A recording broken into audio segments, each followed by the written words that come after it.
Hello, cyberspace. It is I, Terracin, your favorite cyber bitch here. Tonight's title is The Musketeers. Ask me to sew, and I'll sew your mouth shut. um, so I have with me my little brother, Chunky Monkey.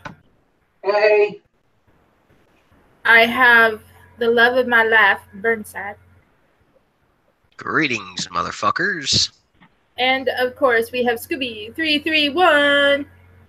Hey. So I'm sorry, everyone. So how's it going, everybody? Last night, it's just I was so fucking tired. That's all good. We have this thing called life, and it creeps up on us. Well, Yeah, I was man. accidentally, when I was over at my aunt's, staying up until like 4 or 5 o'clock in the morning. Not Shit. intentionally, just Don't happened. blame you. I see. I don't blame you for being exhausted. It's quite a bit. Yeah, seriously. And I was also sewing on that fucking dress. Oh my god. It's finally done, by How'd the way. that thing turn out? Cool. Oh, the Most girl excellent. loved it. Well, if you got pictures, definitely share them. I have a picture. It's on my phone. Give me 1 second, guys. I gotta let the dog out. Mm-hmm. Yeah, sure. But yeah, that dress was a pain. When she came, we had a hard time zipping it up because I wanted her to try it on, and I wanted a picture of her in it because I got sent pictures of the dress before I altered it, and I wanted one of after I altered it. And we were thinking, oh my god, we made it too tight. The girls broke her diet during spring break. Oh, for crying out loud. So I was like, well, what you can do is you can go. Ain't that about a bitch? Do what? I said, well, ain't that about a bitch? Yeah. Because we took in, luckily we didn't actually, the only part we actually cut anything off of was the bottom of the skirt of the dress. The upper part of the dress, we just took it in about 2 inches on each side of the, or an inch on each side of the seam. So that made us taking it in 2 inches total. And so we were thinking, oh shit, we're going to have to let it out about 1/2 inch. So, you know, she's like, no, you guys have gone through all this trouble. I was like, well, you can also go to the lingerie company over on Southwest 34th over by the hookah cafe and ask them for a waist cinching corset. How'd that go? She's like, oh, okay. She's like, do you know how much they are? I'm like, they range from $20 to $50 to $60. I was like, but if you can't get the weight back off, because she admitted she probably gained the weight back, I was like, you can use that to, you know, get in your waist so you can actually get your zipper up. I was like, I'd lost at least 15 pounds for my wedding, and I still couldn't fit into the dress without my corset. Nice. So I wore a corset on my wedding. Very interesting. Hell, I'm glad all that work paid off because you were really kicking ass at that damn thing. Be a fucking shame if she decided, yeah, I got fat, I'm not going to wear it. You know, I mean, it's always good to be she's going to have to for talk to her mother about that because that's a $200 dress. Oh, damn. And what I charged, well, I actually charged them less than what I should have. My aunt was like, no, it's a $50 job, when she asked me what my gut feeling was, and I said 75 because that's what my gut said. She's like, no, it's 50 until we saw the satin lining underneath, and she's like, you're right, it should have been 75. So she paid me the other 25. So literally, I took 40% of the cost of the dress.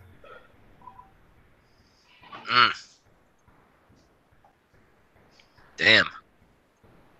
Because any other place in town would have charged her almost the same price as the dress. Makes sense. Oh. Whereas, you know, it's falling asleep now. Where it's an at-home thing. You know, now my surgery's over there set up. Cool. So I'm gonna have my aunt. You son of a bitch! You're playing that fucking game without me, you little bastard! You let me know you fucking had that game. Kelt, I'm gonna kick your ass, you son of a bitch! What game? You know what? I just heard the supply bonus. You know what one I'm talking about, goddamn you. What, Battlefront 2? Yes! Multiplayer Motherfucker! doesn't work on here. It's an What do you Xbox mean? game. Multiplayer is disabled. You know, Unless you can do split screen. what did you do to fuck up? What did you do to fuck up multiplayer? What are you playing it on? You playing it on your laptop? Xbox One. They have that for Xbox One. How did you get it? Where did you Free to find it? You download, lucky son. Right now. Wait, what? It's free to download if you have an Xbox Live account. Well, if you, How long if you have an Xbox going Live on Gold, it'll be free to download until the 16th. Go download Okay. it, Puddin'. Go fucking download it. I'm not gonna download it now. I don't have the whole thing hooked up. This is gonna sound dumb as hell, but I was moving my shit. It's one after I got over that damn cold, and I was trying to rehook the damn thing up to the TV, and I can't fucking figure it out. I had it hooked up before and it don't work. I hooked it up now and it ain't working no more. So I gotta figure out how to do that. So Oh, that's easy. You get a new fucking TV. You have an ancient one. I don't need a new TV. Yes, you do. No, I'm not Yeah. hooking it up to the one that's got the VHS built in. I'm hooking it up into the other one. Okay. Son of a bitch, you lucky little bastard. I didn't mean to completely derail you, but when you know I've been playing that damn thing lately. Yeah, I know. Yeah, I went to the nearby game store and sold my PS2 version. You sold. I am going to kill you. You should have kept it. Well, he doesn't have his PS2 to play it on. Still, it's a museum piece, man. Fuck. I didn't know that. Oh my god, how do you not? It's PS2. Finding Xbox copies is fucking almost impossible enough. A PS2 copy? That's definitely unheard of. I bet you I could call some local game stores and I could find it easy for PS2. You can probably find it on eBay too. Yeah. I'm sure you could find it on eBay for an exorbitantly priced fucking value. Shall I look? I have the eBay app. Please do. This ought to be funny. Bet you not a single one of those fuckers is going to sell a usable copy for its original $50 price. I'm talking about the premium version, the deluxe that they released. What the hell did they call it? Platinum or whatever the fuck it was? Yeah, Platinum, I think. Because they had a Platinum version for PS2 and Xbox. Let's see here. We have one. And it's Star Wars Battlefront, correct? Yeah, Star Wars Battlefront. Battlefront 2. Yeah, a sponsored one, $16.99. Another Here's one, the thing.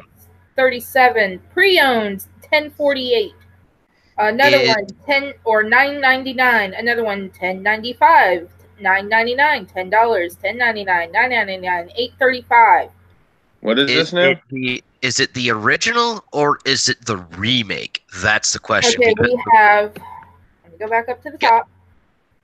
Yeah, you gotta find it. Battlefront 2, Sony PlayStation 2, PS2 complete fast ship. Star Wars Battlefront 2, PS2, Sony PlayStation 2, AUS PAL game. Does it say 2005? If it's 2005, that's a great deal. If it's the 2014, 15, 16, whichever year it was, that's not 2005. Yeah, there's a reason they're selling them that cheap. That game was terrible. Which game was terrible? the remake they did. The remake was pulling an ISIS and having sex with a wild barn animal was almost more entertaining than the remake they did of Battlefront 2. It was disgraceful. We have Black Label. No. Greatest That's Hits. not it. That's not it. What is that new Star Wars game that came out in the when I say new, it came out in like the past 2-3 years. That would be That's the new one we're Battlefront just- 2. Yeah, it's one we're just talking about. I heard Kelt's sound effects go off, and I recognized it because he got a free copy of that Star Wars game I was playing, and I almost strangled him until he told me he got it for free off the Xbox store thing. Too. Got one from 2004. Is that the game where it's the one where it's massive multiplayer online, but you can play as either like a guy running with a gun. One for $2. It's the one where you can play as either somebody running with a gun or somebody flying one of the planes or somebody driving a vehicle, correct? And That's they're kind all of like playing. Battlefield Star Wars. That's what is that now? Star Wars Battlefront. Right. What I'm saying is, like, it's all in the same game. You can play as any of those units, and there's a coordination between ground units and air units.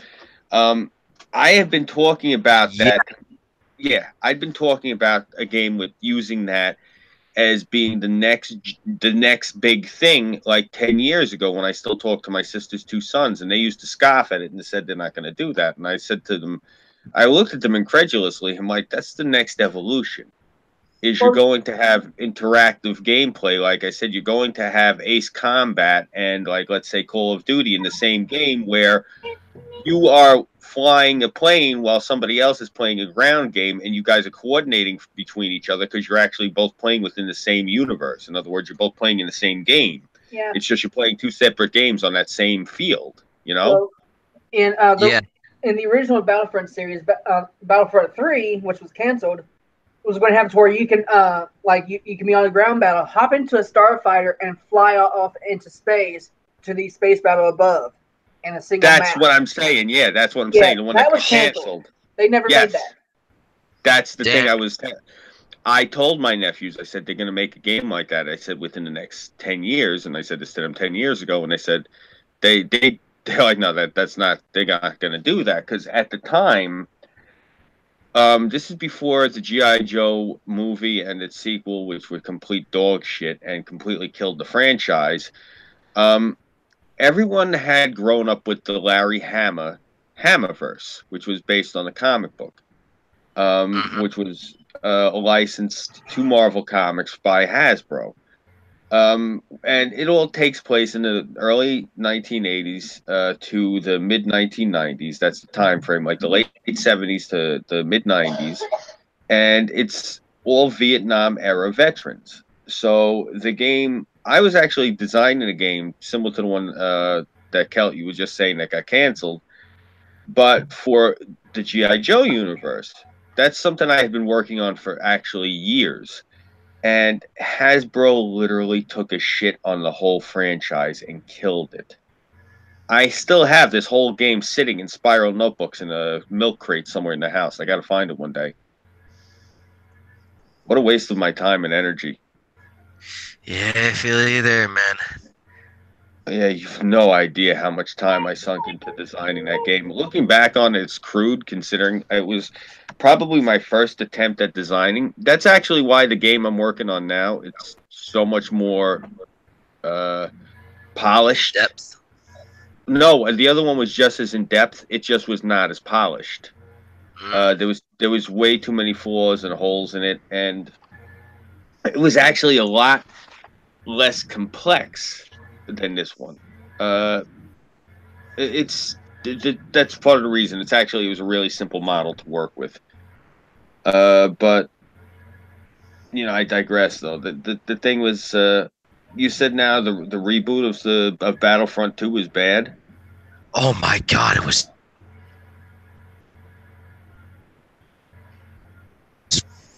like literally.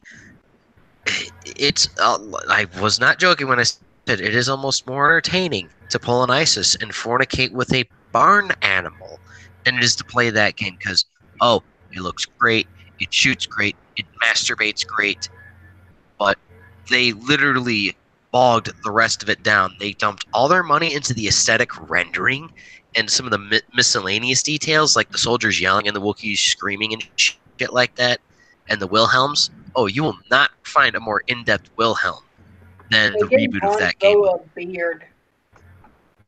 Yeah. It's not even a good beard. He looks better clean shaven. You know, he looks like Chewbacca donated a beard to him. Chewbacca gave him his pubic hairs. Well, he combs his pubic hairs. Yeah. Yeah, if you want Scoop, I'll have to send you a few things on how terrible the Battlefront 2 remake was. Oh, speaking of really bad love scenes, I had the pleasure of listening to iHeartRadio the other day, so I listened to iHeart 80s. I got to hear the song Funky Cone Medina. Oh, what, Tone Loc? Mm-hmm. I love that song. I smoked a blunt with his brother. Right. That and Wild Thing. His brother was really cool. He was actually, well, you know what? Fuck it. If anyone finds it, they're gonna find it anyway. If you look on YouTube, Farmingdale, New York. I believe the name of the place was Jillian's. Tone Loc did a performance there. Excuse me, back in maybe 2002 or 2003. I think that was actually the last time I worked a security detail like that. I was the head. It wasn't that so much that I was the head of security. I was the head of the unit that was on that night. So I was actually in charge of Tone Loc security while he was up on stage. So if you watch the video, I mean, I'm sure, you know, they did have the camera phones back then. They were grainy as fuck, but there's probably camera footage. So if you look for Tone Loc, Jillian's, Farmingdale, New York in the early 2000s, the big guy in the three-piece suit, that's me. So that's, yeah, nice. Basically I'm up at the front, and you see me standing next to a big guy who's really big. I mean, I'm big. This guy is huge that's standing next to me, and he looks exactly like Fat Albert. That's actually one of my best. Huge serial crusher theory. This guy, yeah, he actually looks like Fat Albert. He's a good friend of mine. Big shout out to him. His name is JJ Jones. You guys can look him up on YouTube. He's a rapper. And he gets up on stage with Tone Loc and he kills it. Very good friend of mine. Went to junior high all the way up with the guy. Nice. Good people. Definitely good people. We used to go out to the bars together back in the day. But, yeah. I hung out with him afterwards. And it was actually funny. Only because he's got the money to replace it, but he lost a humidor full of pre-rolled blunts full of hydroponically grown Northern Brights. That fucking humidor was full of like thousands of dollars worth of reefer. Oh, Joy, I already have 3 downvotes. Fuck you all. Nice. Yeah. Well, at least that shows that they're paying attention and watching. Yeah. They're giving me interaction regardless. There you go. You know, you have to realize something. See, they don't think the votes count because I've looked at the, you know, Social Blade. Who cares what that says? It's what YouTube says. YouTube you got to think about it differently. Interaction on your video. Let's put it higher in the rankings. Slowly. Yeah. You got to look at it this way, and I'm serious. These people are aware of the fact that they suck that much that they got to come and downvote your shit when you're trying to start up. They're scared of you. They know that, you know, even when we're sitting here just pulling up proverbial dicks talking about nothing, we're more entertaining than them if they're working off a script. It's just the way it is. Regrettably, yeah, you're not wrong. Yeah. What you deal it's sad and it's depressing, you know? Yeah. We just sit here and bullshit. Oh crap, I mean, hell, I'm not really putting my full effort into this. The most me I was when I heard supply bonus activated, and I went, Kelt, motherfucker, you better tell me where you get there. I'm gonna leap through this screen and skull fuck you. And that was about it. You know? You have to realize something, Tara. Those 3 downvotes are more likely than not from either one of, or all 3 of, one of a handful of people that either want to have sex with Burnside or have sex with me, and they have the wrong plumbing to do that. That's the one part. And the other part of it is they're mad that you have my ear and his heart. That's the thing. And so that's the reason. That is true. Yeah. You have a lot of people who right now they're jealous. They're jealous of Burnside. They're jealous of me. They're jealous of you. You got to realize that. They're jealous of Kelt even. Seriously. Kelt, think about that. You got people that are jealous of you. You don't even know who the hell they are. And what do I have for them to be jealous about? Because it's that Xavier Roberts tattoo. Monkey, and you got to talk to Monkey, remember? I got to what? Remember, I did it with Monkey, and I pulled you on because I told him I was going to, you wanted to talk to him. I actually thought that the reason they were jealous of him was because of that Xavier Roberts tattoo. What tattoo? Xavier Roberts, the one that you have across your ass cheek. All the Cabbage Patch Kids have them.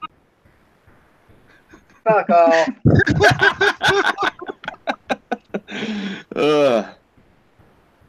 I say because I love you, man.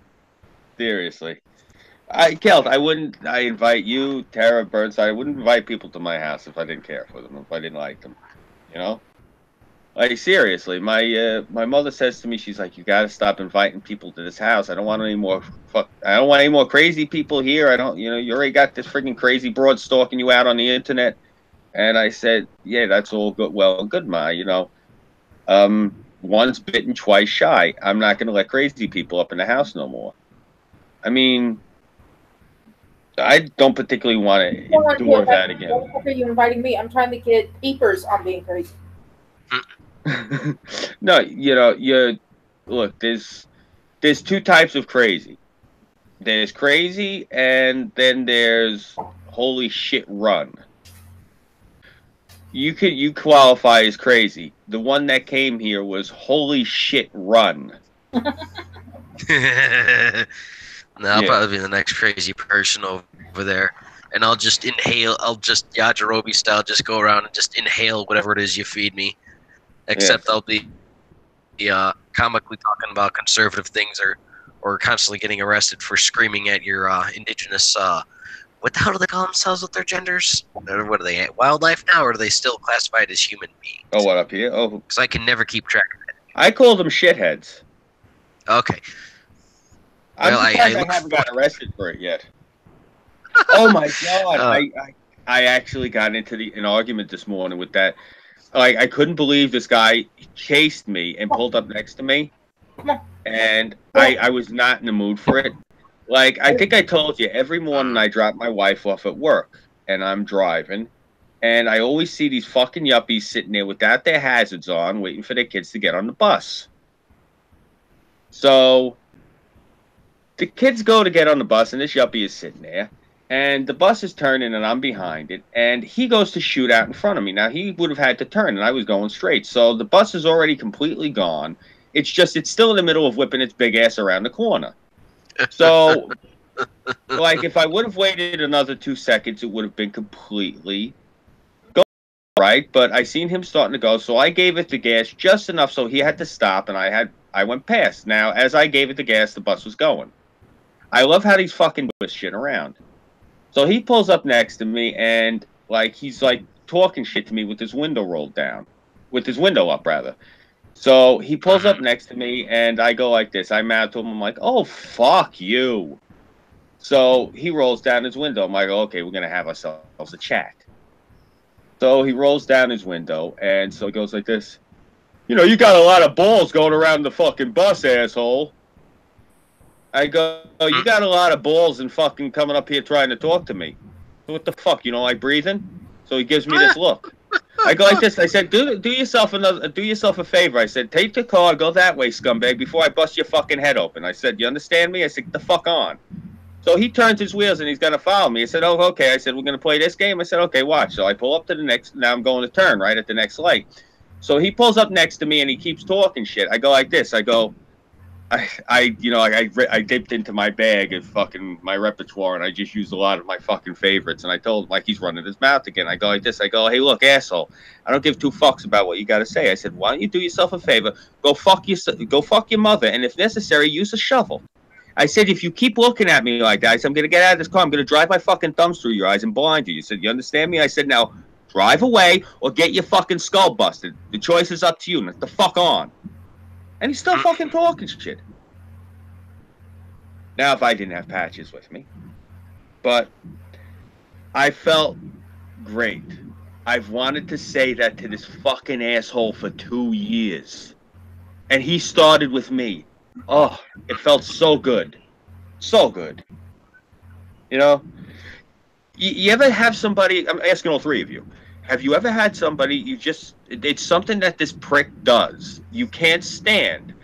But I'm guessing that the three of you have some level of class like I try to have, where, you know, it's one of those things where, yes, I do. Like when we got on the bus in D.C. and I seen all the old people. That's the reason I spun my hat around so they wouldn't see the Make America Great Again thing. I didn't want to make them uncomfortable because I already look like a fucking professional wrestler in real life. I didn't need to scare them any further. So,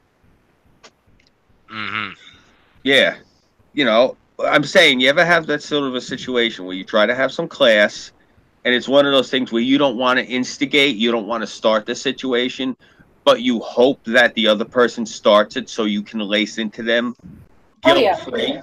Yeah. Oh, several times. That's what happened. My brother can attest. I wait for it every time when I was waiting for it when I had to see his mother. Wait for what? When I had to see your mom, I was waiting for her to say something stupid so I could lace into her again. Yeah. That's what this was. I have been waiting for 2 years now for this guy. I've been waiting for... See, it was 21, 37, 16 years to lace into this bitch, but I've been nice because my brother actually loves her. Yeah. Well, I mean, I'll talk shit all I want, but I've been nice to her face. Yeah. This was, I've been in that sort of a situation too myself. That's kind of like me and my father-in-law. Like, you know what it's really fucked up is, have you ever seen the stereotypical pictures of how they used to draw the Irish in the New York newspapers in like the 19th century? No, I haven't actually. If you look like the really bad stereotypical drawings of the Irish where they all look like monkeys. Oh yeah. Yeah, that's what my father-in-law looks like. My wife gets all pissed off. I said, oh, look, I said, it's another caricature of your old man. I said, he sure gets around. I mean, literally, if my father-in-law, like, let his beard grow in, he'd look like Seamus McGillicuddy. Oh, Lord. Yeah. Yeah. I even, like...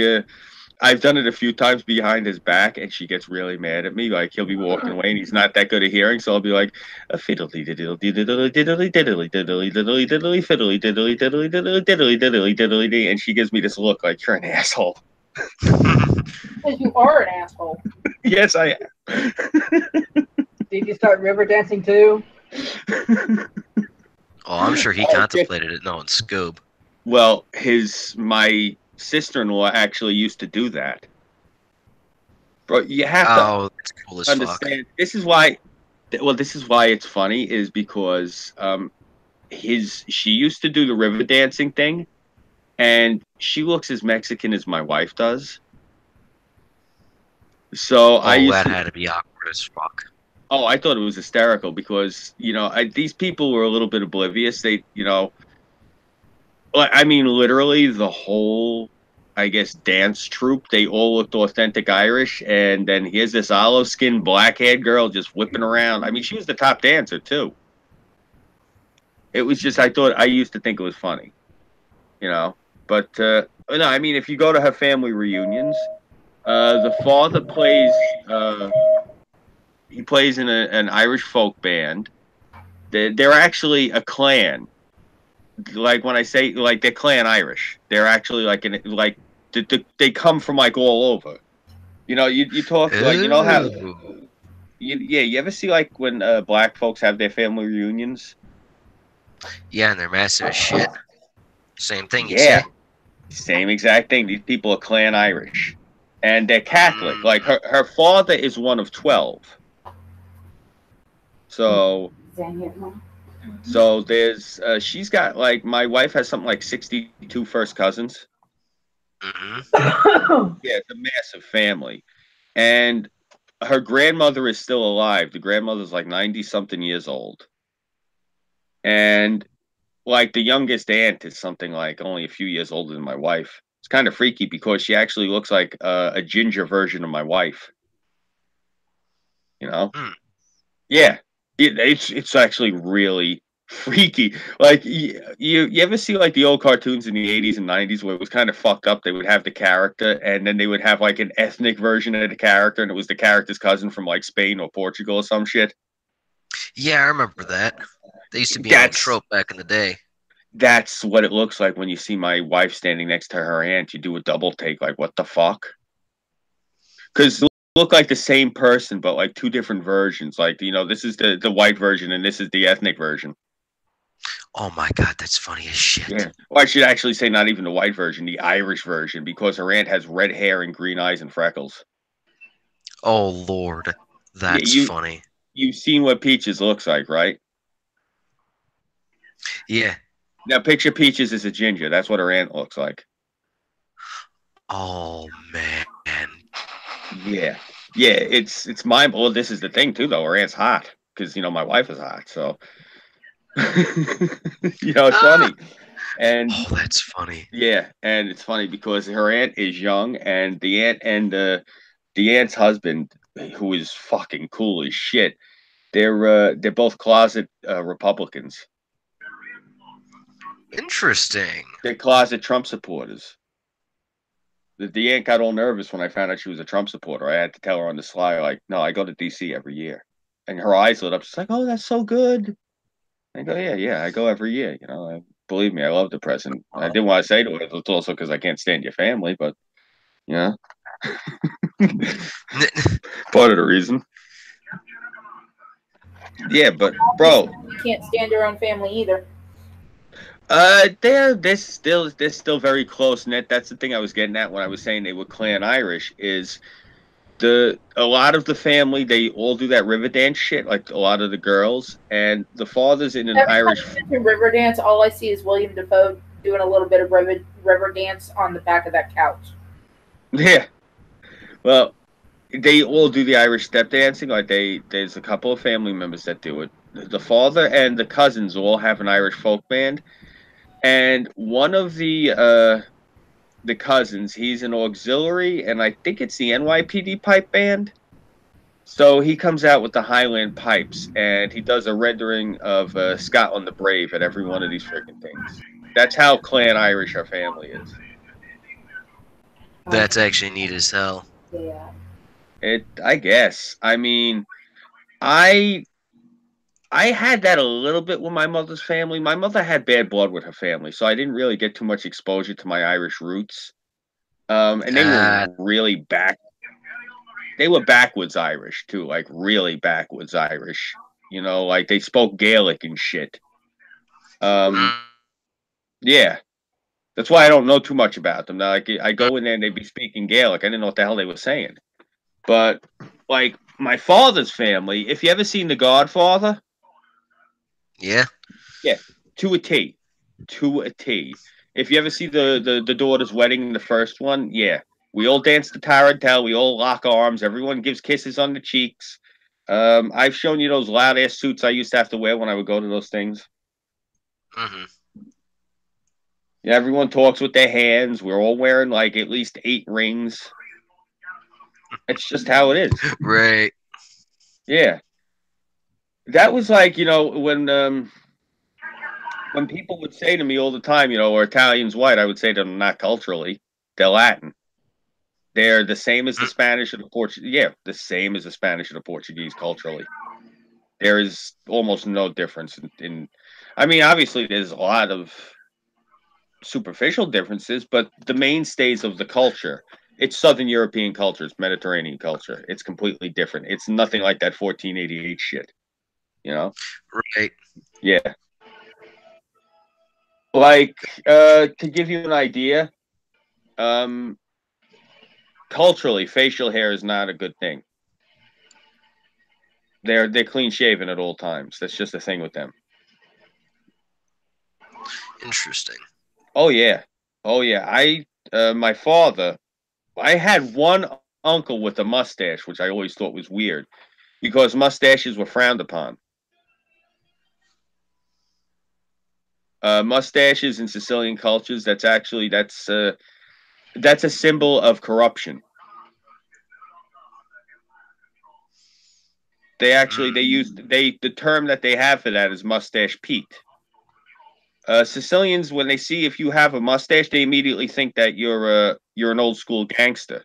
That's actually what the mafioso was. Mafia rose to power was to combat the mustache Pete's, the old dons, the old network. That's why they were clean shaven. That's why they were clean shaven. It was actually in defiance of the mustachios. Interesting. Yeah. That's why they have a dress code. You have to be clean shaven and you have to have a neat haircut. And that's the reason they all wear those suits and they have manicures.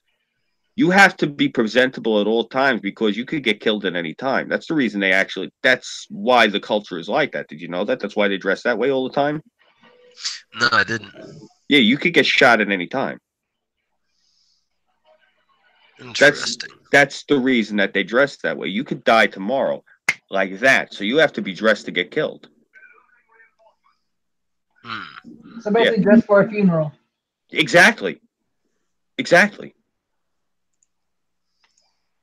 You dress, and that's part of the reason. Like, you can ask your sister. When we were in DC, I would always, get dressed, try to look at least like I'm not falling out of bed whenever we were leaving the hotel to go somewhere. When we came back, I would get changed into a different outfit because you never know.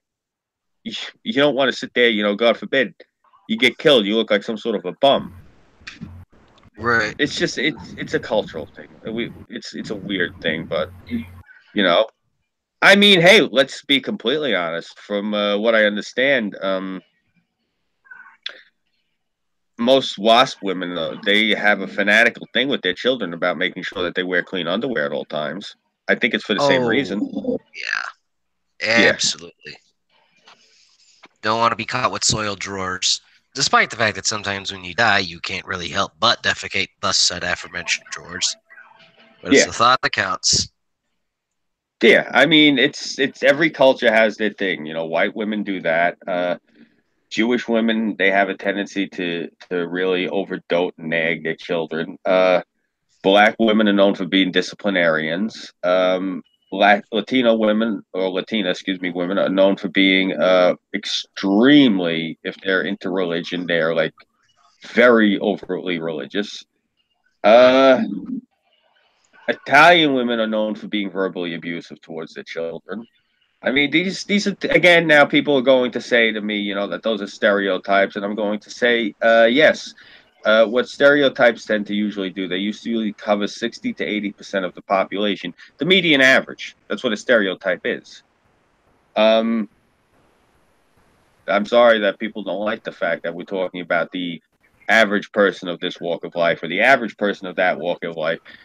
Because according to today's mentality, it's funny, there is no such thing as average because, well, you can't say that. I find it offensive. Why? Well, not all people of that persuasion are like that. Well, yeah, well, we're talking about the majority. Well, no. You saying that. So basically, if you portray a lazy Mexican guy up against the wall sleeping under his sombrero, now he's not always lazy. At that moment in time, he's having a siesta. But that's racist that you're showing that. And my thing is this. How the fuck is it racist showing a man who, culturally, they're known for getting up very early in that country to work because they're Catholic.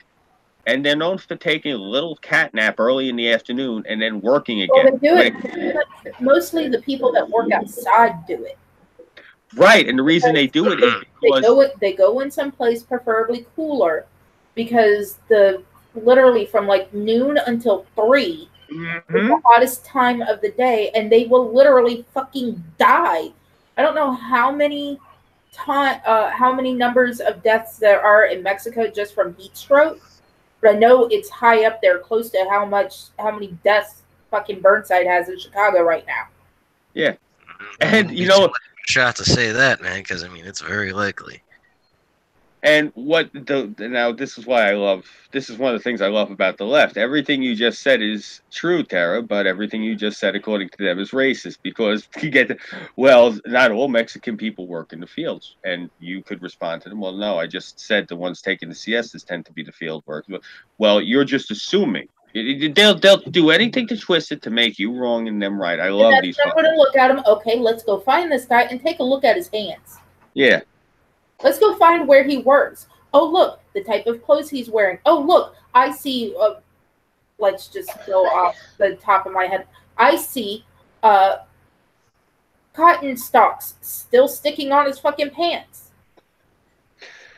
You know, there's this one guy, I don't watch these people on here, which is part of the reason I've been having this problem with so many of these YouTubers, because none of them can deal with the fact I don't know who the fuck they are, because I don't care. But I digress. I don't normally watch any of these fucking YouTubers. So everyone was talking to me about this guy Density, whatever his name is. And they're all like, yeah, he's really good at all this stuff. I'm like, okay. So somebody shows me a video of this guy, and he's sitting there and he's listening to this woman talk. And she said, I think she said, I think I saw this Somali woman. And so he started asking her all these questions. How did she know she was Somali? And so she, well, no, because she'd seen other Somali women, and she assumed this woman was Somali. And he tore her apart for assuming that this woman was Somalian. And everyone's like, see, you can't deal with this guy. He's too this, that, and he's too that. And I'm looking at them. I'm like, if this asshole started talking to me like that, I'd mute him while he was ranting, and I'd tell him where he could fucking shove it. I said, you people really have to, like, I don't know what this is. Like this, Burnside, you've called it before. It's a cult of personality. Yup. Absolutely. I don't know. I come from this place called the real world, and I don't do that cult of personality shit. MTV? Yeah, I tried to get on that. I actually applied for it back when they had Puck on. My God, I'm old. I still remember Puck. What's a puck? Like, you talking hockey puck? Puck was this guy that they had on MTV's Real World, and no one could believe the fact that they had put this guy on this show, because he was just a complete asshole. He really was. He was a troll before there were trolls. Like, people like me would watch the show just for Puck. Nice. You know, he'd say fucked up things to them. Like, they'd tell him, you know, you can't say that because it's racist. Oh, okay, can I call you this then? No, you can't call me that, because he was trolling them. He called them like everything, or they tell him, you know, he's the type where, you know, they'd say you can't touch this, so the first thing he'd do is touch it when they had their back turned. Yeah, and he was a complete asshole. But that was the thing. He wasn't a bad person. He didn't do anything bad. From what I something when they were in Texas, like, I want to be like Ozzy Osbourne and piss on the Alamo or some shit like that. I think so, just specifically to piss off the Texans. Yeah, they were at the Alamo. It was part of they had these little tasks they had to do every episode in order to get like more gas, more food, stuff like that. Kind of like Survivor, but kind of in civilization. Urban. And I remember the episode because it was the only thing on TV at that moment. Yeah. And I hated that fucking show. But I loved watching the Winnebago fucking fall apart on them. So they're at the Alamo, and they're looking for their clue or their prize or whatever. And he looks at this one chick and goes, That guy just said that Ozzy Osbourne got banned here for pissing on the Alamo. I want to do that. I want to piss on the Alamo like Ozzy Osbourne. And the people there looked at him and they're like, "You have to leave." That's funny as fuck. Yeah. I think they threw him off. And they got so angry at him because they threw him off, and he basically just shrugged and said, "Whatever, your loss." Like basically what I did on one of the streams, and they fucking bugged ballistic because they couldn't believe that this guy was not angry that they were throwing him off. Like he didn't give a fuck. It was just a joke to him the whole time, and the thing was they didn't realize they threw him off and their ratings tanked after they got rid of him. Yeah. They did four more seasons, but they were nowhere near as popular as the very first season. Yeah. That's a pity. Well, a lot of the later seasons, because they started getting like shittier and shittier people, I liked it better because, they had nothing else interesting on the TV, and some of these girls were like real piggish. Basically, I think like you could get like the uncensored shit on disc, and some of it was pretty risque what they were doing. So there was that. And they would take turns banging a girl in the back. Yeah. Yeah, it got really wild. That's part of the reason MTV stopped, because it was getting out of hand. It was starting to like compete with that what was that Playboy Girls show? Gone Wild. Yeah. It was starting to turn into that. Like a lot of us, like, this is the thing, when the Real World was in Manhattan, we went looking for those fucking people like every weekend. You know that? Really?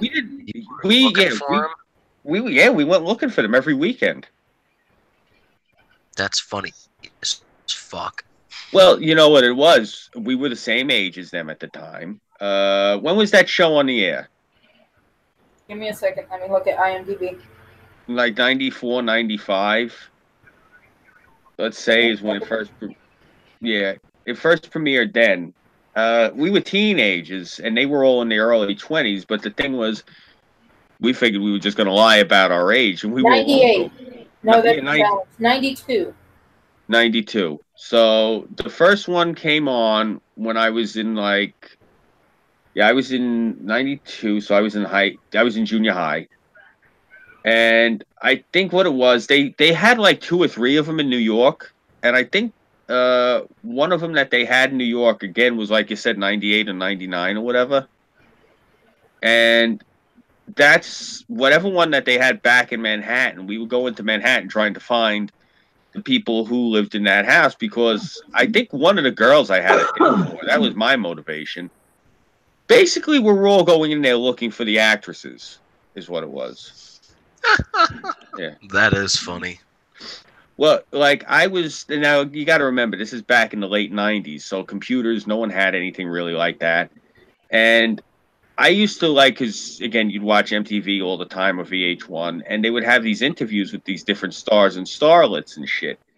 And I remember one of my friends, he said to me, because I had a day planner, and I had marked on it, on Monday, Tuesday, Wednesday, Thursday, Friday, Saturday, what days of the week, I had different restaurants, like different delis or pizzerias written down. And he goes, "What the hell is that? Why do you have it written like that for?" I said, "Well, when I'm in Manhattan," I said, "on Mondays, all these different celebrities and supermodels, they said these are the restaurants and the delis they hit. So I go there. So while I'm eating my lunch, I have odds of talking to him." He's like, "Well, that's, you're a stalker."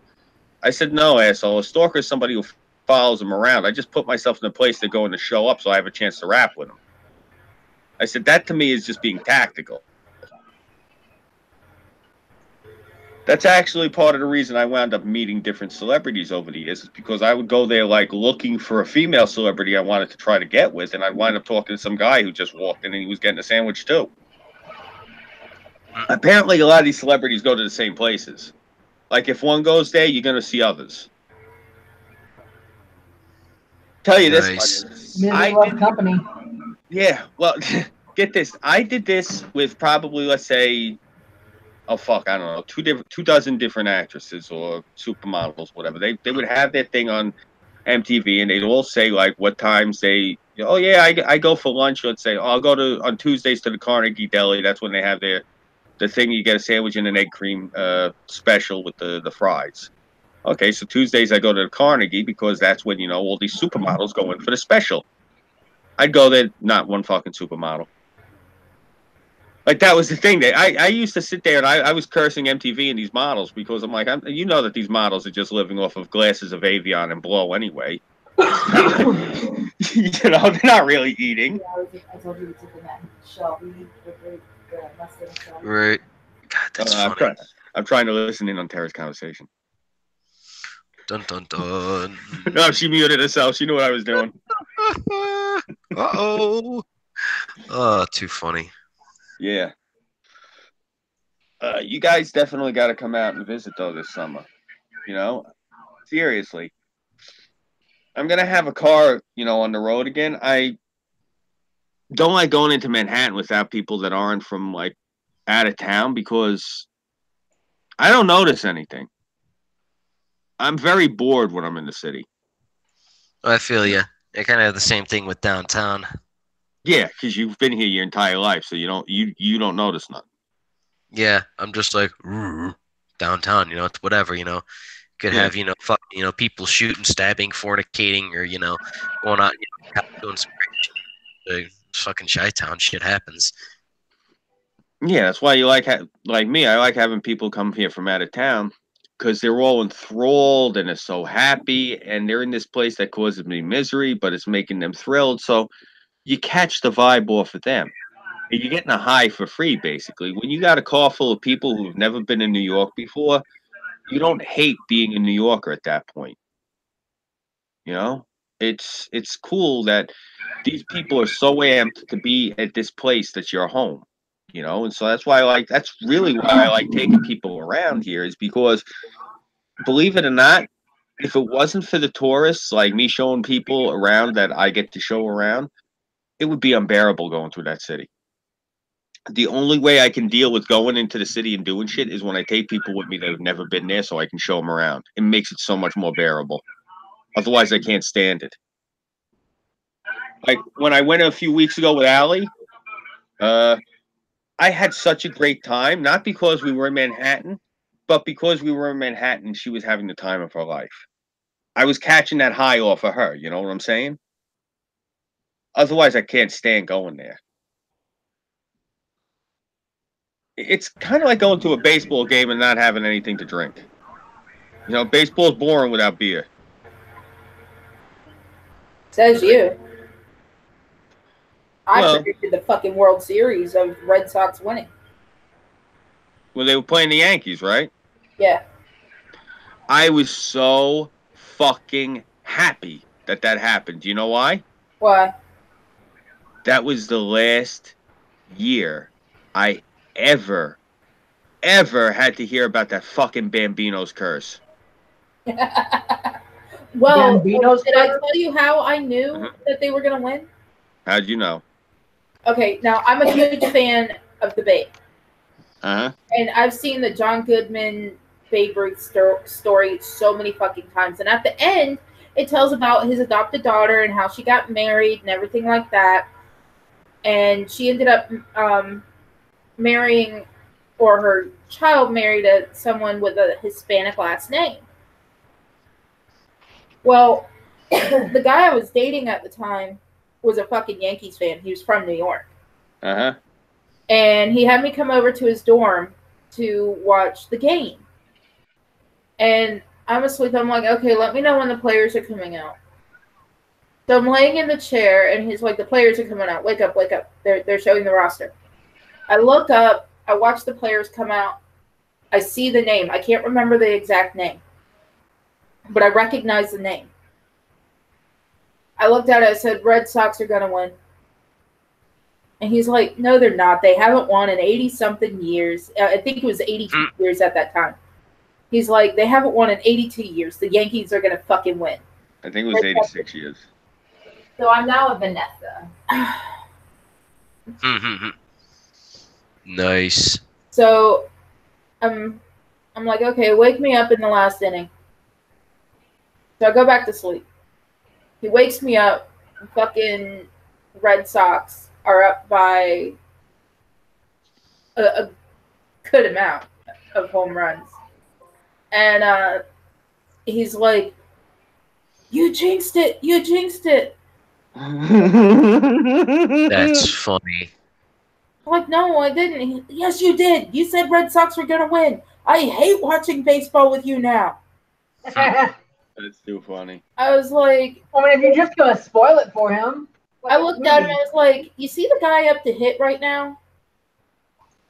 Like, yeah. I was like, "That's the Babe's great grandson. That's why they're gonna win." "Oh, that's bullshit." Okay. After the game, after they won, I guess they had someone doing research and they connected the dots and they're like, "So, what's it like to be the new Babe?" He's like, and then someone goes, they're like, "Excuse us, to be the descendant of the Babe and break the curse." Well, I always knew my grandfather had cursed them for trading him to the Yankees. So, Nice. That's too funny. You said you'd seen that. We promptly broke up that night. I'm sorry, that sucks. No, I was fine with it. Yeah. Well, I wanted to say to you, you've seen that movie, The Babe, right? Yeah. You ever see the one scene they show where it's him and some other ball player and they stop off on the train and they're playing baseball at like a sandlot with the kids? Yeah. That's my hometown. Cool. There's a plaque to that game in the neighborhood. I'll take a picture of it for you. Yay. Yeah.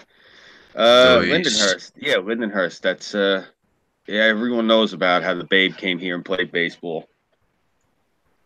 We got a lot of history in this neighborhood. If I'm right, they stopped because their bus broke down. Ah, fuck, I don't remember why. All I just know is that there was some reason that they got held up. It was the train, the bus, the carriage, the buggy, the fucking dog sled. Who the fuck knows? The point is they got stuck here for the day and they wound up playing baseball. So, pretty cool. Yeah. If I remember right, according to the movie, the bus broke down and the Babe and the other player got off because it was hot on the bus. Mm-hmm. And it was hot outside.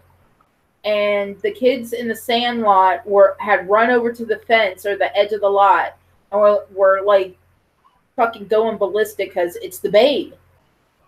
And he notices them and walks, nudges the other player, and they go over there and, talk to the kids, and they're like, "You want us to play a game with you?" And the kids are like just nodding their heads with their mouths open. Yeah. So cool. See, I've seen this movie so many times.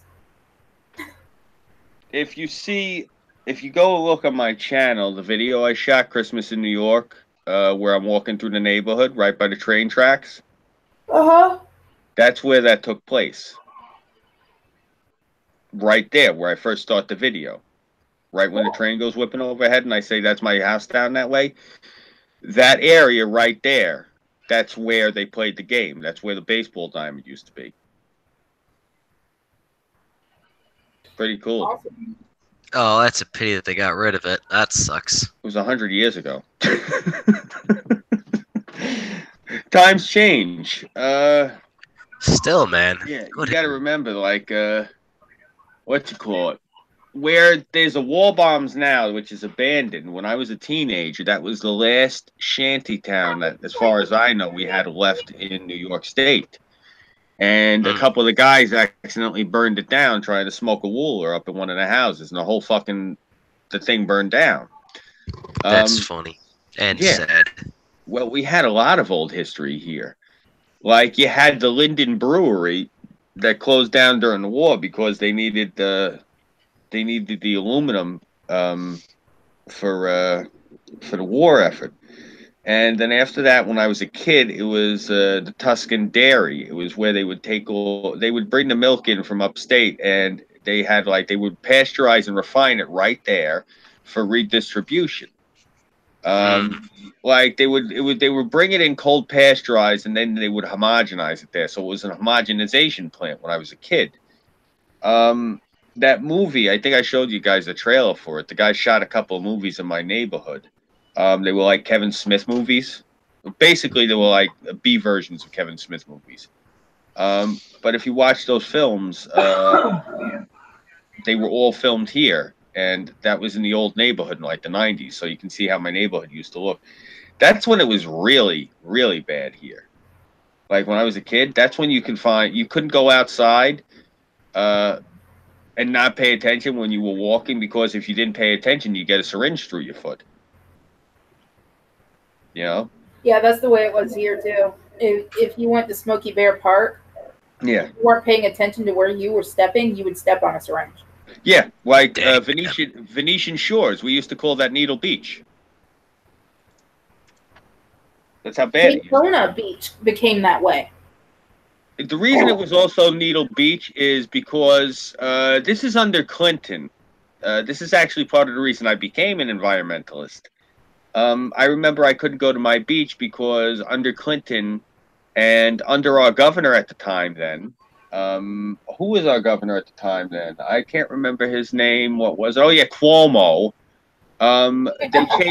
They changed the EPA regulations. So we were getting raw sewage and medical waste on the beach.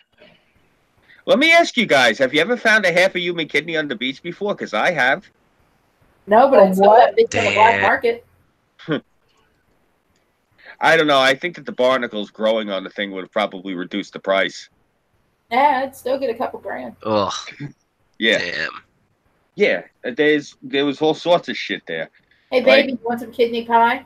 Yeah.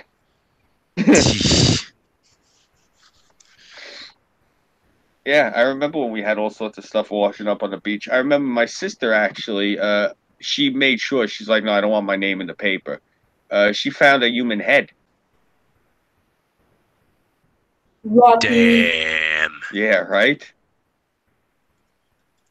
Well, that's actually part of the reason they had to change the laws then, that like the human remains had to specifically be taken to the crematorium. They couldn't just be like processed.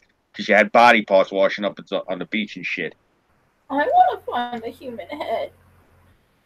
Yeah, seriously. I think that's actually a felony in New York. If you find body parts, you have to report them. Dude, I would just be ain't that about a bitch. No, I'd be having you taking pictures of me with it while we're waiting for the police to show up. Yeah. I always wanted that throne designed by H.R. Giger myself if I won the lottery. You know the one I'm talking about? I think you probably are familiar with it, Burnside. What's it called? H.R. Giger. He's the artist who did all the artwork for Alien. Is that how you pronounce his last name? I thought it was Geiger. Ethan Geiger. I've always heard it pronounced H.R. Giger, and I actually have his book upstairs, his art book from when he did the original Alien. He's actually part of the reason I went to school for art was I always wanted to be a comic book artist, but he was a very big inspiration for me. So that's originally what I went to school for was I wanted to learn how to draw biomechanically like him.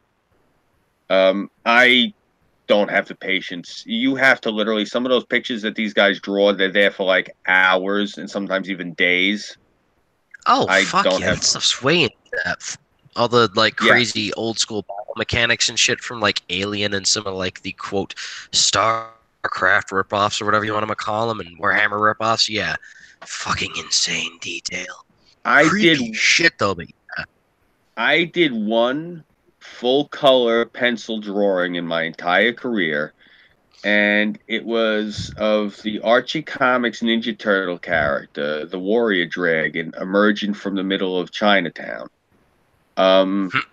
Jet plane flying overhead and everything.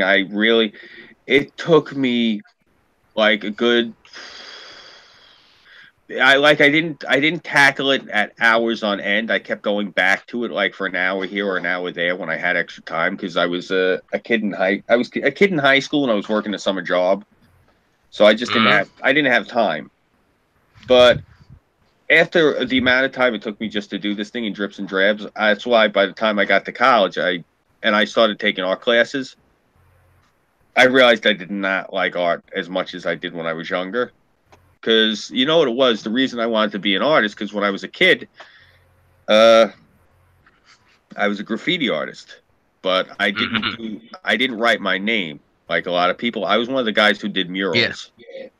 Ah. Like I did where like, there'd be all these people like would do drawing. I did write their names and shit, and I was the guy who was doing things like the eyeball with wings, the flaming mouth flying across the wall, shit of that nature. I did like a lot of the drawings and a lot of that sort of shit. Oh, that's cool as shit. Yeah, I did a lot of the characters too. That's the stuff I used to draw. Like Batman and Snake Eyes fighting. Like I think I did a throw up piece of that. Oh God, I think it was on an old abandoned boxcar. It's on an old abandoned boxcar. Fucking sweet. Yeah, like at one of the train yards. Like you could find them like depending which yard you went to. Like if you went to the one up in North Babylon, it's the Deer Park yard. They actually had in that yard, way in the back, they had an old caboose from one of the trains. And I guess it was a red caboose because by the time that everyone was done, this thing was tie-dyed because of all the different... Every square inch of it had graffiti on it. Now, no one would vandalize the thing. Like, when I say vandalize, I'm talking like, breaking shit, pissing on it. No one was damaging it like that. They were just drawing on it. Like, that's the thing I want to clarify to a lot of people who are listening. Graffiti and vandalism are two different things, and I'll tell you why. Graffiti is just art. Vandalism is the destruction of property for destruction's sake. It's completely different. I don't consider graffiti vandalism as an artist. That's just me. As a New Yorker, I always loved the trains covered with graffiti. That was my favorite thing. The buildings with the huge murals on the side. My father hated it. I loved it. That's a generational difference right there. It's... I don't know. That just, to me, that's... Like, is there a lot of graffiti over by you, Burnside? Oh, he's muted. That means he's going to get some more fucking food. How is he so thin? I don't know. I think he might be part Italian. Purging? I don't think he's purging. I've been with him and I've seen him eat. I think he's drinking enough that does it for himself. Oh, I was gonna say yeah, because I've been with him enough times and I've seen him eat. There's no way that he's losing any of that food. No, he's not. Yeah, this is somebody who's not gonna miss a meal if he can help it. Which I personally think that's a good quality to have. And once I get up there, you sure as fucking gonna miss a meal. Mm-hmm. I'm gonna make my pudding fat. I don't think it's physically possible. I've seen him eat. I know, we both have. It's actually kind of frightening. Burger at the pub, man. Well, not even that. What about anyone that's listening? It is posted on my YouTube channel. Go take a look. I've seen him eat the breakfast at the hotel where it was amazing to me how much food he was eating in one sitting, and then get up and get more. Yeah. Sorry, I had to go dig into the fridge. What did I just fucking say? What I say? What, she called the fact that I was going through the fridge? We both did, but she beat me to it. That's funny. I said he's trying to get your attention for something. I said he's muted. He's probably, getting something else to fucking eat. Yeah, I was asking you, is there a lot of graffiti in Chicago? Oh, yeah. You just got to know where to look. Most of it's gang-related, though. Occasionally, you'll find nice pieces and stuff, but it's every now and again. Yeah, I was going to say, I had a feeling it wasn't artistic like it is over here. Oh, hell no. Yeah. Like, seriously, the way that the culture is over here, like, if somebody does a really good piece, if they do what we call a bomb, which is a couple of different colors. It's 3-dimensional. There's shadowing. There's layering, and you go and you write over it. What they did, what you did, what you just did, they call that you just buffed their piece. Not only that artist, but anyone who's down with that artist, they're gonna look for you now. So you just basically, you basically just put a target on your own head. That was a big thing when I was a kid. You had to watch your back. Like you had to actually have your book on you. And what your book is, you got usually you carry like a little black book on you. And usually you'd have your Magnum markers on you, or a couple of Sharpies or whatever. And someone would just ask you really quick, yo, let me see your tag. And you take out a piece of paper and really quick you tag it up on there and show them who you were. That was literally like your identification. And the reason that is if you ran into somebody else in the yard and you couldn't produce who you were, you might get sliced. Or worse, if you're the guy that they're looking for, they might actually kill you over that shit. I heard of something. Well, yeah, like there's a guy, he's been around since the 70s. His name is Zephyr. He's the godfather of the Bronx. You can't touch Zephyr. Nobody can touch Zephyr. Seriously, the man is a god up there.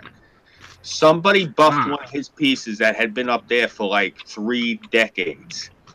From what I heard, this guy got stabbed something like 30 times and left to die in a fucking parking lot.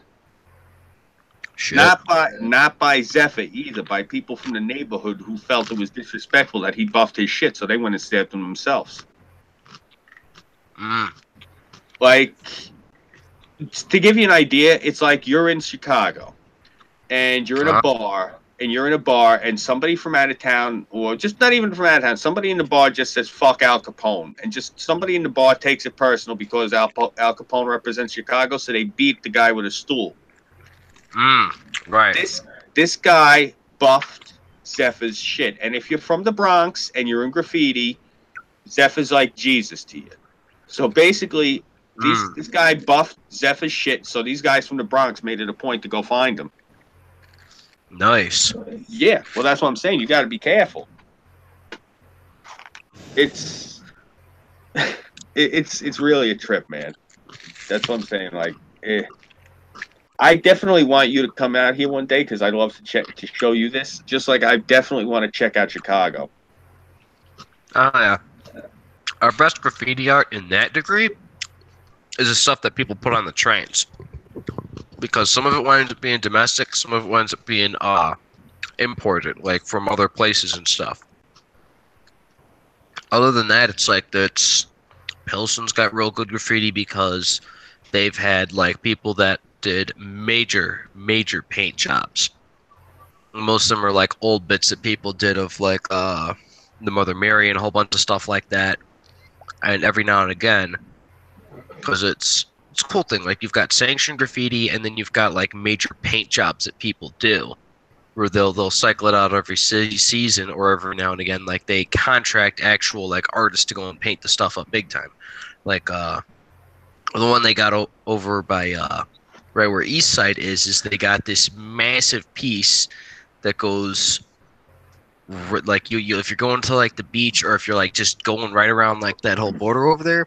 It's right on the viaduct, and you'll pass it if you're not looking at the right direction. It's got the Blues Brothers and a whole bunch of other cool like old pop culture stuff that they just when the neighborhood was up and coming back in like the 70s, I think it was. They were just like, all right, yeah, we'll contract some people to paint this up. It's sad that nowadays and even in more recent times, like a lot of like decent art and stuff is just fucking gone, just because everyone's just doing gang graffiti and shit like that. Like we like streets and sanitations usually goes around routinely and like power washes gang graffiti off of places. Like it's a really bad problem. You gave me an idea actually. I was thinking about this because it was an idea I had. I wanted to go up into East New York.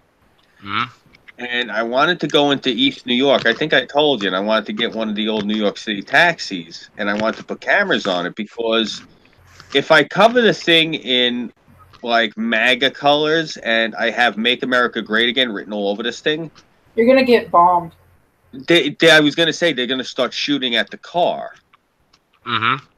Yeah, they literally are gonna start shooting at it. That's what I wanted to say. But that was the whole point of me doing this, was to go driving through Brooklyn and have a bulletproof car while these lunatics are trying to shoot at me. And that's what I was saying to you, because that's the whole thing I wanted to say is if I can find another one of these New York City cabs dirt cheap, bro, get out. You got to get one of these cabs. We'll fucking do a stream, drive through like the bad part of Chicago in this thing, like with the thing over the PA speaker blasting like Trump's speech as loud as you can.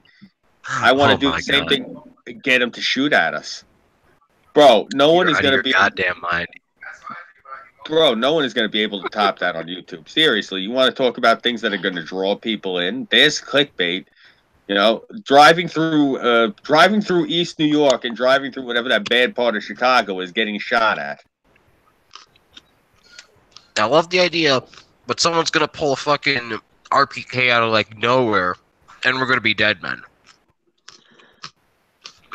I think that's a problem. If they're going through like bad parts of New York or Chicago, some motherfucker somewhere is going to hear that.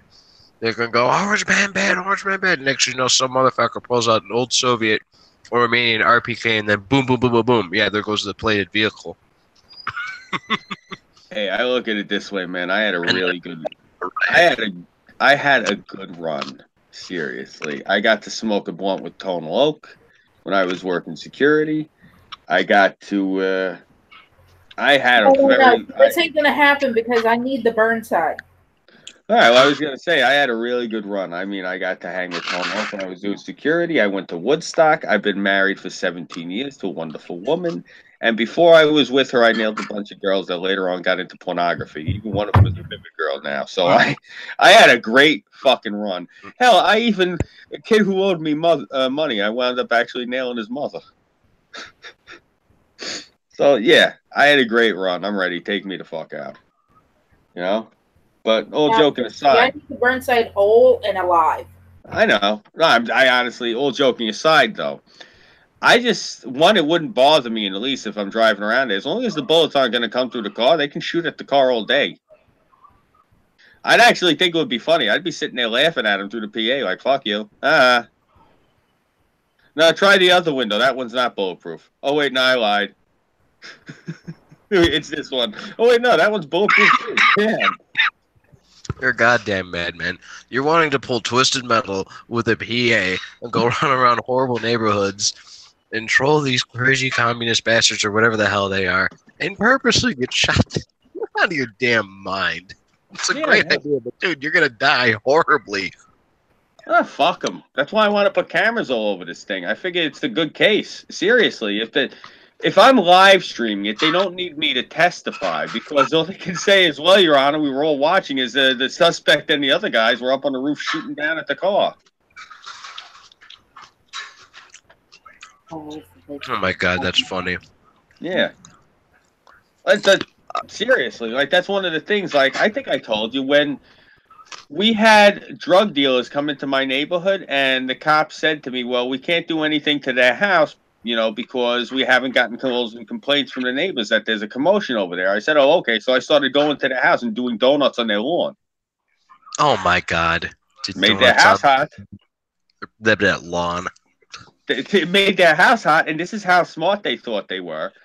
They went and they put fish tanks all over their lawn. When I went one day to go do the donuts and I seen all the fish tanks because of the glare, I'm like, oh, they think they're funny. So I went back to the house. I came back with my pellet gun and I shot all the fish tanks. So they had a lawn covered with broken glass. Fuck them. Sell drugs in my neighborhood, you pieces of shit. These are the same people. It turns out that I'm glad that happened, because that was the same house. They were selling drugs upstairs, but downstairs they had the little girls in the basement. Same house. Jeez. Well, I guess that's fortunate. Shit. God damn, though. Yeah. What are you telling me? I'm glad I lit that house up the way that I did, though, and made it as hot as it was. You know, and there's the one neighbor across the street. I know that he was paying this guy off, because this guy has security cameras all over his house, and he knew everything was going on. Piece of shit. I see him constantly in the supermarket, and I constantly say shit to this guy, and he knows who I am, and he just looks at his feet.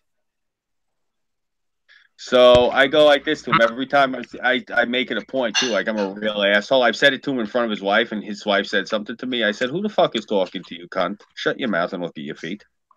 And her eyes got huge because I went up to him. I go like this. I go, I'm not going to say the guy's name because we're on the air, but I went up to him I'm like, so and so, how are you? How's that daughter of yours? She still got that sweet ass? Like, because this is the thing. I know that he was involved with that, but the DA ain't gonna do nothing. But I know, and he knows that all I have to do is tell this girl's father, and it's on like Donkey Kong. But now I'm tormenting him. I want him to leave my neighborhood. I have a feeling he caught on, and they were giving him money.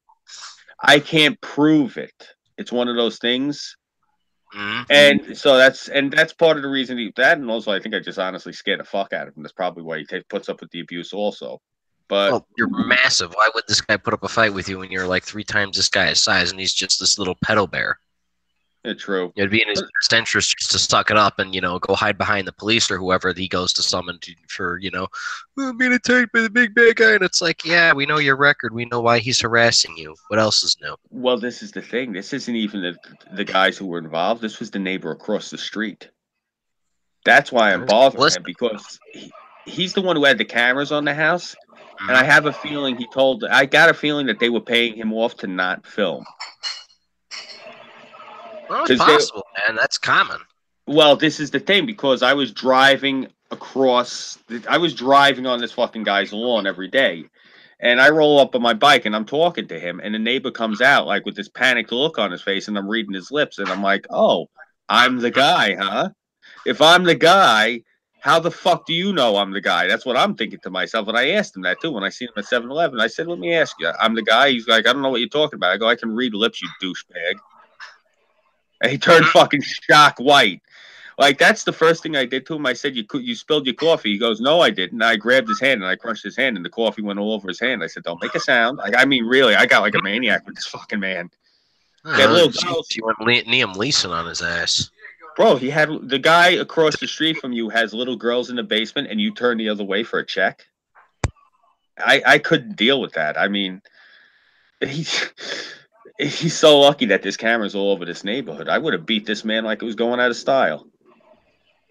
It's just little girls. You rob them of their innocence so you can have an extra couple of, $1,000 or whatever a month. It ain't worth it. Who are you talking about? This guy had, in my neighborhood, this guy who got, like, he's doing, like, 2 life sentences now. He had these little girls chained up in the basement, and he forced them into slavery. What it was, I just thought they were selling heroin out of the house, so I started doing donuts on their lawn to make the house hot. And I didn't have tinted windows, and I actually sat there, like, leaning out the car, like, flipping off the house while I was doing it, so everyone could see it was me. It was broad daylight. I was doing this at 8 o'clock in the morning, so everyone would see it while they would go and take their kids to school. I wanted to make this fucking house as hot as I could. Like, at one point, I was even, but, this was the thing, like, one of the neighbors chased me for doing this. I was out there with an air horn. 8 o'clock in the morning, I'm doing donuts, meh, meh, meh, So naturally, somebody's going to get pissed.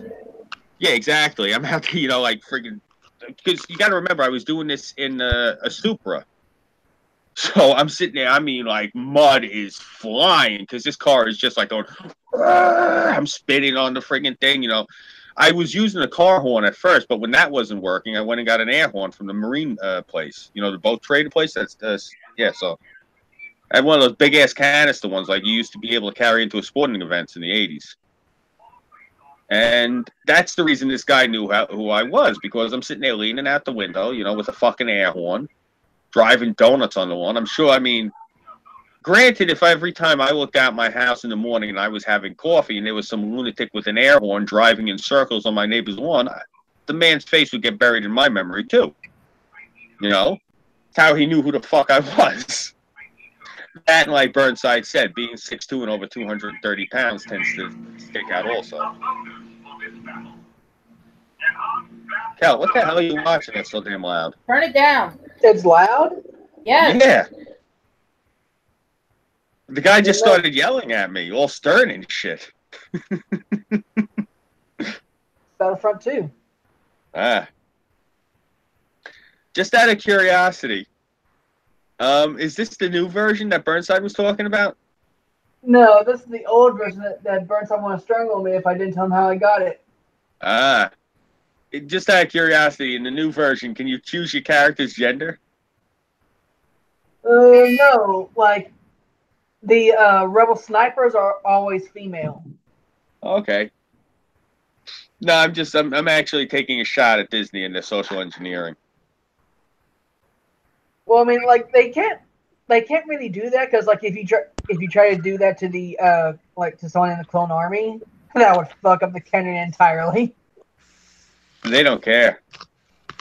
I mean, hell, look at Last Jedi. I'm pretty sure Disney does care because a lot of Star Wars fans will not tolerate that. No, they don't care. Oh, bullshit. They would totally tolerate it. Are you kidding me?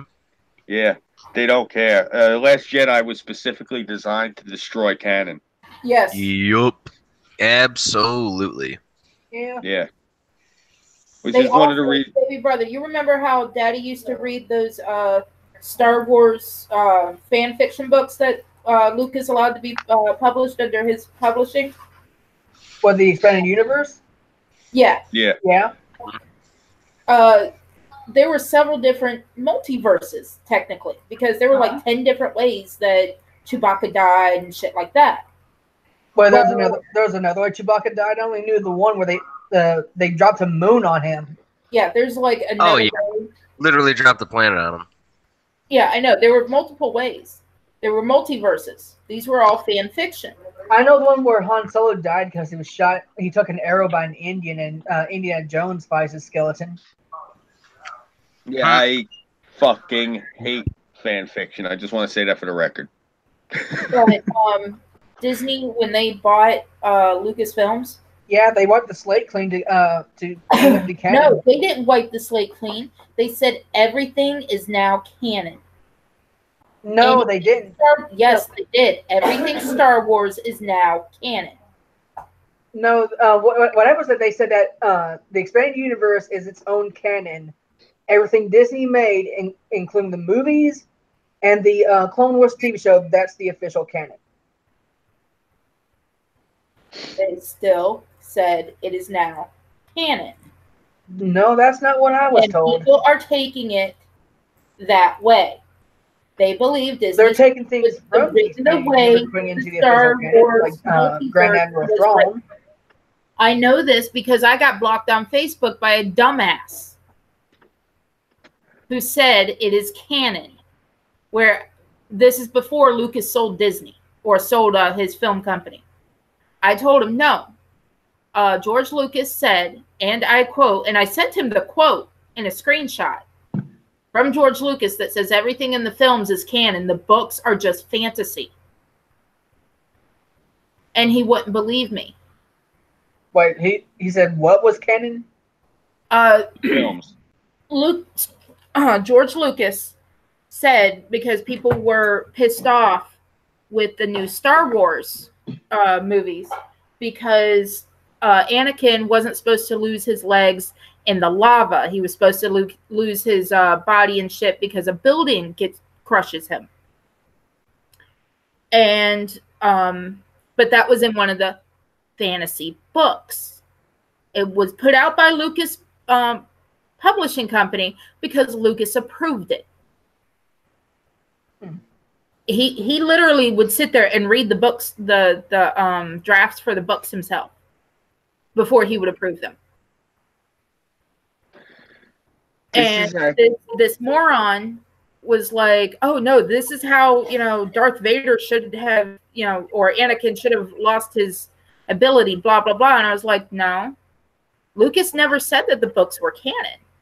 I was like, my daddy read like 3 different books that had Chewbacca dying 3 different fucking ways. Yeah, George Lucas, he commented about the expanded universe. He said that that's not what he's created as far as he's concerned. Until it interferes with the movies are the official canon. Exactly. And I pointed this out to the guy, and he said, "You're a dumb, stupid cunt," and blocked me. You know, it's funny. Something like this actually happened with the G.I. Joe books and the Larry Hamaverse. What it was they I can't remember the name of the company, the publishing company that started. G.I. Joe was actually their first offering, and it was a very well done book. God, I can't remember the name of the company, but their publishing house symbol is an Oni. And anyway, they were putting out the books for G.I. Joe, and it was what had happened was Hasbro, for whatever reason, I guess it was when they started deciding that they were going to start emasculating the boys, Hasbro canceled the G.I. Joe line in 1994. So in the comics, they went through a whole decommissioning thing and everything. And then in the early 2000s, after the trade centers got hit, basically. No, right before the trade centers got hit, which I just thought was ironic. It was right when Bush got elected. Hasbro reintroduced G.I. Joe. And what it was, and a lot of people don't realize this, Hasbro canceled G.I. Joe because Bill Clinton got elected. And it was because there was a Democrat president. It was not marketably viable for them to be pushing things that were Republican related, which would be military themed properties. So G.I. Joe got shelved. When Bush got elected, they reintegrated G.I. Joe into their lineup. So they had to reintroduce the line. So this comic covered what had gone on in the decade or so that they had not been around, and they showed them being unmothballed and going through the motions of restarting it up and calling. It was actually probably one of my favorite books of the time. And then, for whatever reason, I forget what decision it was made, Hasbro decided to shift gears, and they brought Larry Hama back in. And they wanted to just continue the books off like nothing had happened, and that there hadn't been like a 10-year hiatus. So they went to IDW Press, and they restarted the book series up from exactly, I think, let's say, just for sake of argument, let's say Marvel Comics, the G.I. Joe books, let's say it stopped at issue, I believe it actually did stop at issue 154. So let's say the first issue of the IDW series was issue number 155. It literally picked up exactly where the Marvel comic ended. And it basically hundreds of books and thousands of pages of material was immediately no longer canon, just by a pen stroke. Damn. Yeah. That's the type of shit that happens with these licensed properties. Sucks. Oh, sucks horribly. Yeah. Because you actually write something good, you ink it well, and then you get it published, and the next you know what, screw you, bureaucracy. Boom, there goes your nice comic. Yeah. It was your whole story and everything. Just, boom, fucked to the wind. Yeah, and the thing you have to think of now is, with Disney, they own Lucas. They own a lot of shit, and they love screwing it up. They own Lucas, they own Marvel. They own Jim Henson Productions. And it's going to be 5+ years before X-Men comes back to the screen. Yeah. I was going to say they own Jim Henson Productions, and they now own Fox. So next they're going to try and own DC. Warner Brothers isn't letting go of DC. I hope not. Yeah. What are they going to... It sounds like Disney's trying to become a monopoly, and that's illegal. They are. And not the way that they're doing it. No, because this is the thing. There's monopolies only work with like utilities and commodities. How can you monopolize fictionalized characters? Anyone can make a character, so there's no way to monopolize it. Not only that, but in the beginning, there were only 2 movie production agencies, MGM and Paramount. Yeah. this is the thing. Disney Well, will not always Paramount. leave. It was something else at the time, but it became Paramount. And Paramount turned into something else. Yeah. I don't remember for the life of me. Well, what you have to realize is this. Disney now owns Fox, and it owns the Fox properties. Now, here's the thing. That means now Disney owns crossover rights to every single one of those licensed property crossovers. Disney now owns rights to, which means they now have right to all of the Dark Horse back catalog omnibus for all of their licensed properties, and they now have right to all of the licensed properties with the DC characters that are with their characters. Just to give you a quick rundown of what characters this means Disney now owns, Disney now owns right to, let's go through the list. The Terminator.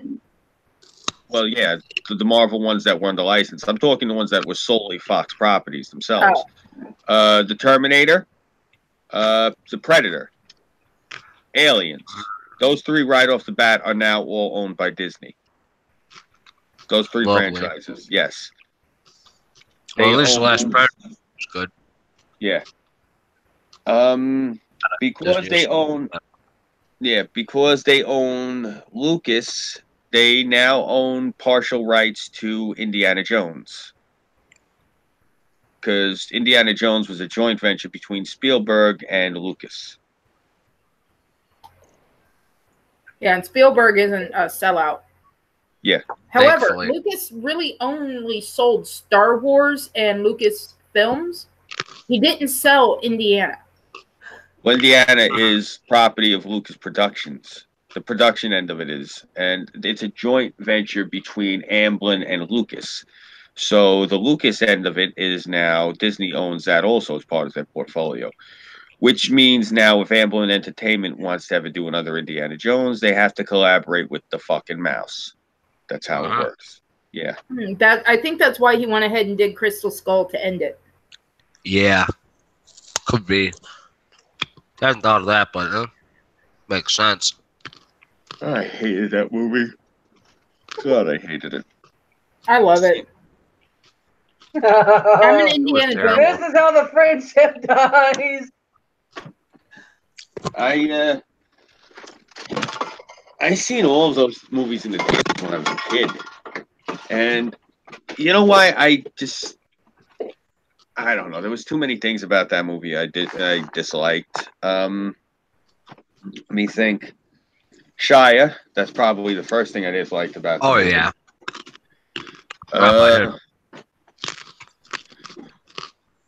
Other than that, yeah. I mean, it was an Indiana Jones movie. It had all the action in it and everything. It's just, it wasn't the same as the ones from when I was a kid. Just nowhere near as good.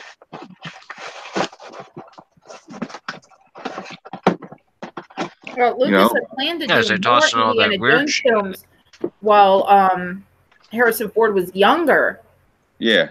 But Harrison took a break for a little while, and then he did the Clear and Present Danger and Patriot games. Yeah. Took a break from Patriot that. games was great. And with Disney owning Star Wars, I'm so glad he was like, dude, I was done with Han after the first movie. Can we just kill him off now? Yeah.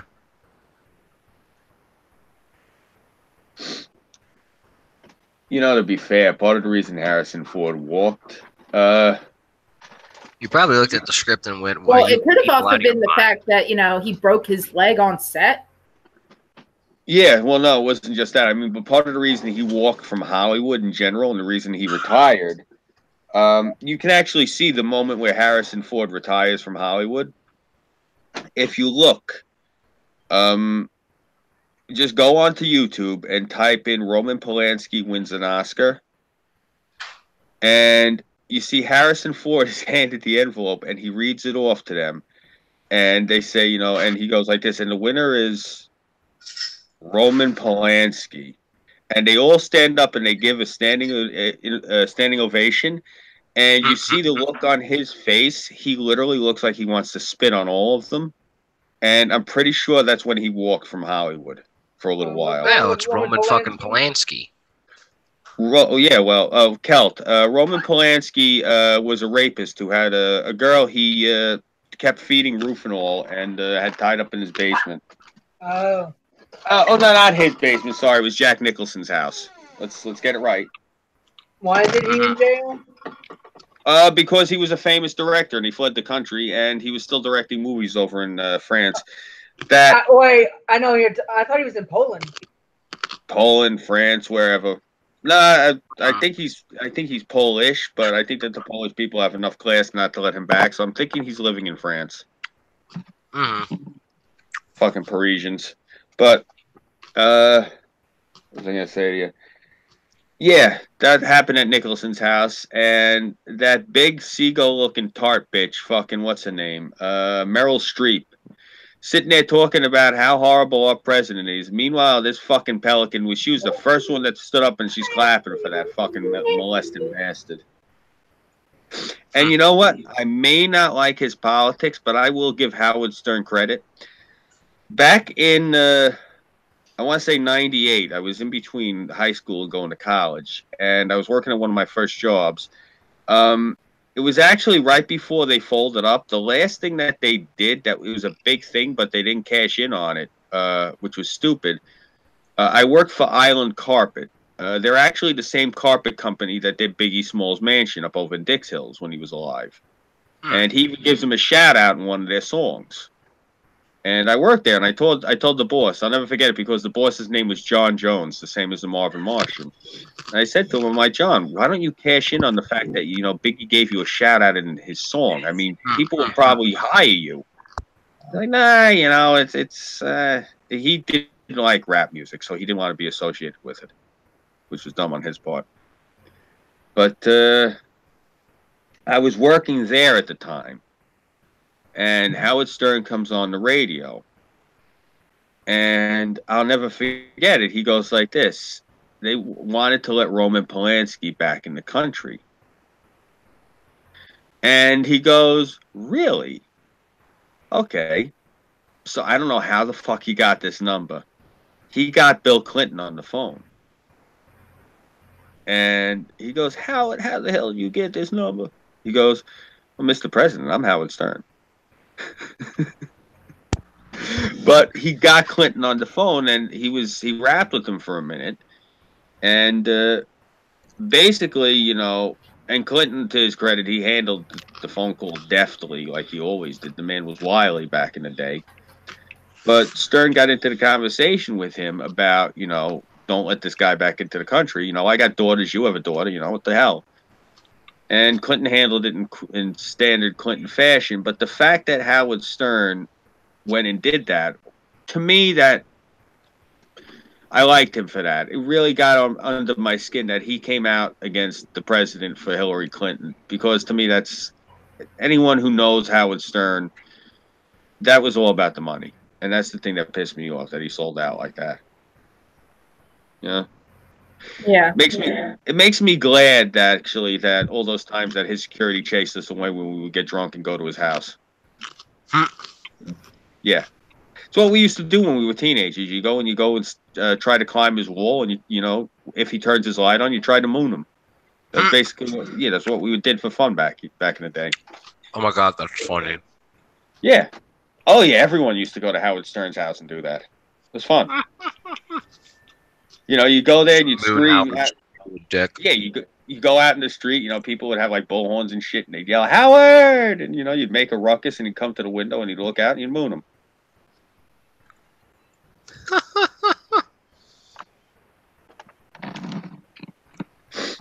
If anyone asked me where the hell does Howard Stern live, I think this was I know this was so long ago, but I wasn't driving at the time. So I wasn't the one behind the wheel. And also, again, as people are going to scratch their head and say, wait a minute, I thought you were drinking. Yes, I was a bad kid. Oh, no. You're drinking underage. Emphasis, kid. Yes, I was. I was very bad. I actually, to get just full disclosure, I was such a bad teenager. Not only did I go out and write graffiti, in my downtime, what we used to do, we would shoot 9-ball, which is billiards, and we would roll dice in the alley, and we drank 40 ounces of malt liquor. That's what we used to do when I was a teenager. Graffiti, pool, and dice.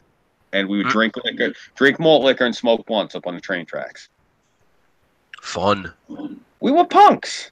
We were a bunch of punk kids. Seriously, we were bunches. My brother used to call us. He said, "You were a bunch of dime store hoodlums in need of a purse to snatch." That's what he used to talk about us all the time. Yeah, that is funny. I personally never robbed nobody's purse. I wasn't a thief. I didn't mug people like that. You know, wasn't my thing. No, you just banged mothers. Yeah. Well, hell, I mean, I've done that. I can't even tell you how many times. You know, I'm sitting there, and then the next thing you know, the kid's up in the room. I'm like, oh fuck. Hey, how you doing, kid? I guess you could call me a motherfucker.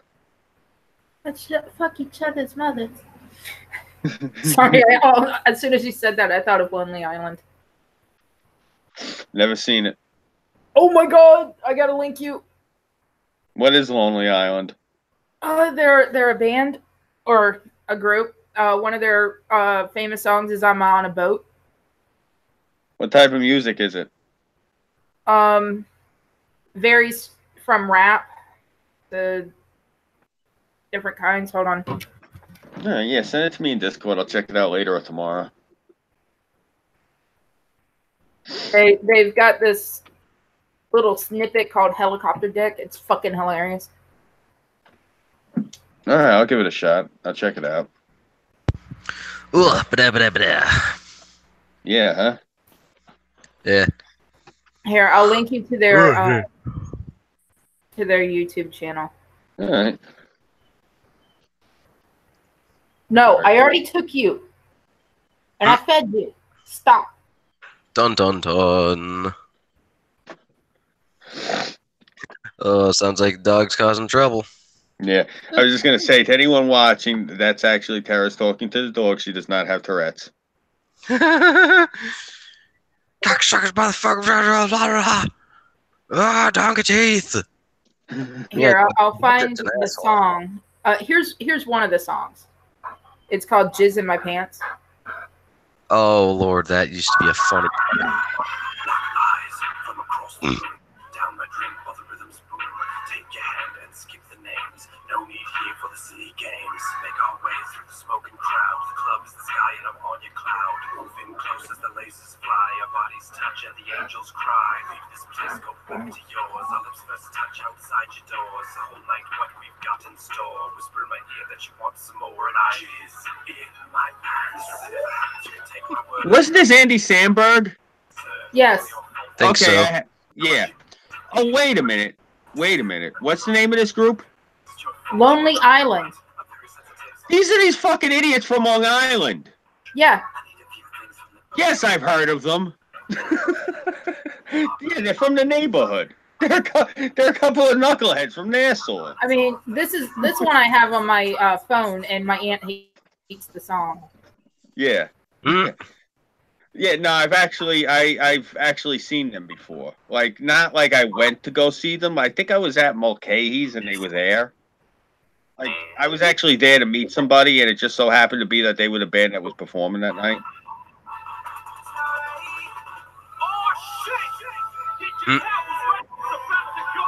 I actually was listening to that thing Andy Samberg did a little bit ago. Threw it on the ground. Oh, that's an old one. I remember when he first made that one. Yeah, I came across the video the other day and I was chuckling. I'm like, oh wow, I haven't seen this in like a decade. Take a good hard look at the motherfucking boat. Please tell me it's the Titanic they're singing about.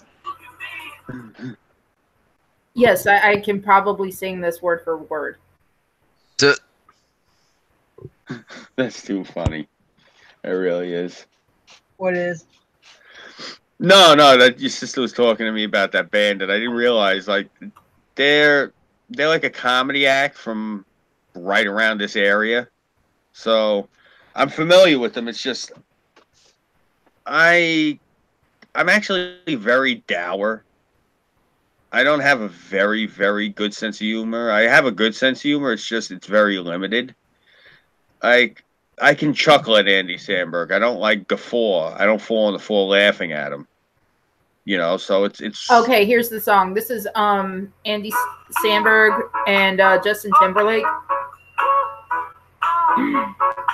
Yes, I've heard this before. No, there's several with them in it. Yeah. I recognize the beginning of it. This is one after they get out of jail for doing Dick in a Box. Wait, is this the motherfucker song? Yes. Oh Christ, that one was retardedly hysterical. Yeah, no, I've heard all of them. You gotta remember, I had my nephews that I lived with. They had this album.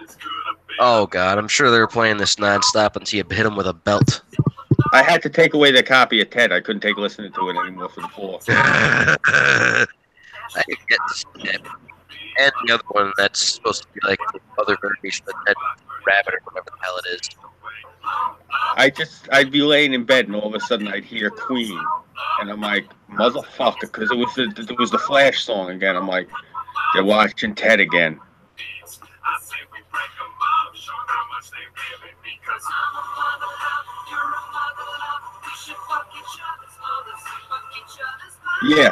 Yeah, I recognize this song. Yeah. It's got Susan Sarandon and I forgot the other chick.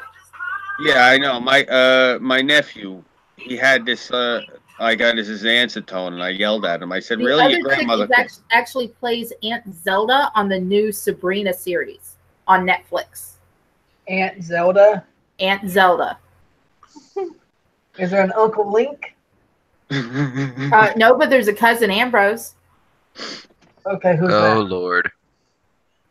You're an idiot. Don't talk anymore. I'm an idiot for not knowing a name. Because you need to pay attention. Who is Ambrose? Ambrose is Sabrina's cousin. She has a familiar name, Salem. This series goes along with it's the spin-off of Riverdale. I don't watch Riverdale because I like the Archie comics. Not only that, Archie's dad just recently died, Luke Perry. So I really can't watch it now because in the comics, Archie's dad's alive. So, but the Chilling Adventures of Sabrina goes towards the dark side. And if you remember, after the first Goes a tale to the dark side. After the first season landed last year, the Real Church of Satan went to sue Netflix because they used the statue of Baphomet? Are you shitting Baphomet. me? The New York Satanists decided to sue them for using fucking mentally retarded. You see, this is why you need to bathe them in fucking napalm.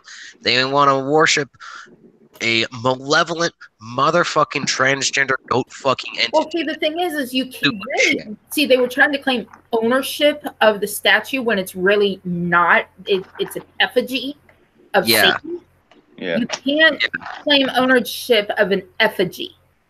Yeah. Anyone can create the effigy.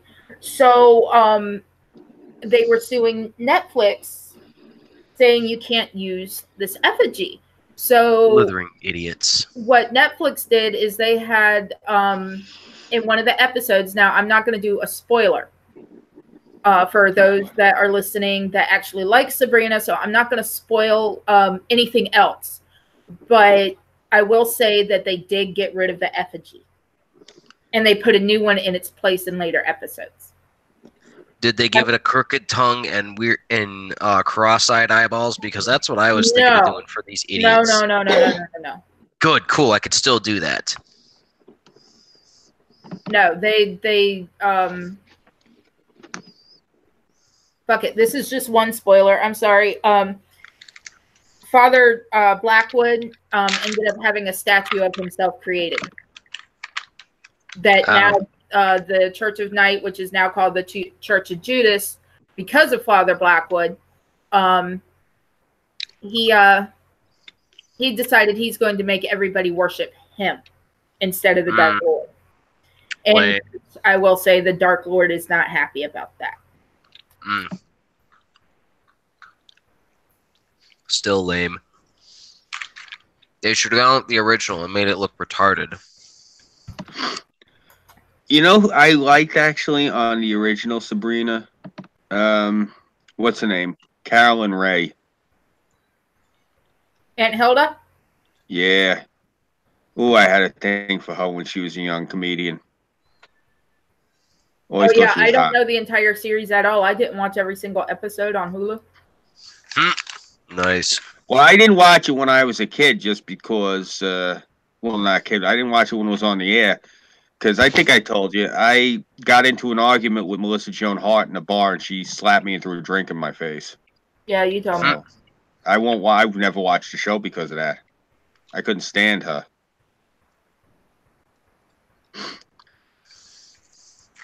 Well, her loss. Exactly. Mm-hmm. That's the way you got to look at it. Mm-hmm.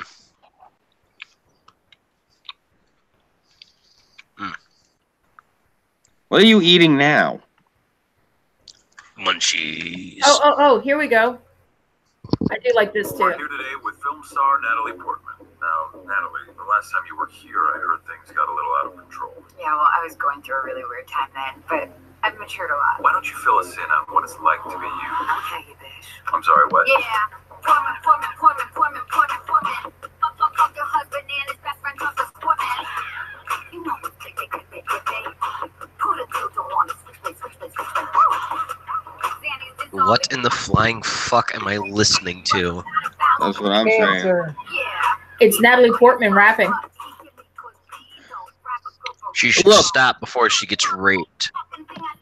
You see, you just put on Lonely Island and you just put on this. This is proof right now. Just because you're from New York does not mean that you can rap.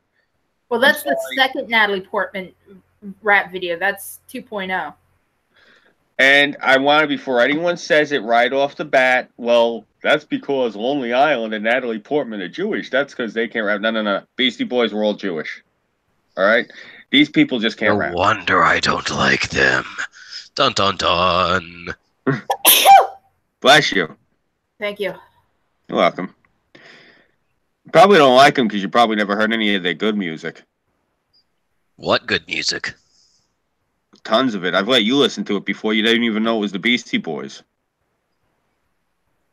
Wait, was it that weird stuff where they're like doing DJ spinning with Bigfoot or some crazy shit like that, was it? Yeah, there's that.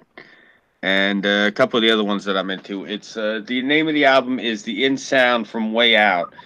It's mostly percussion and a Wurlitzer and turntables. There's no words on it at all. Yeah. Probably my favorite album by them. Interesting. I'm not seeing Dick in a Box. Well, Don't, please Burnside, don't. turn on your camera. Oh, Christ. Oh, I couldn't resist.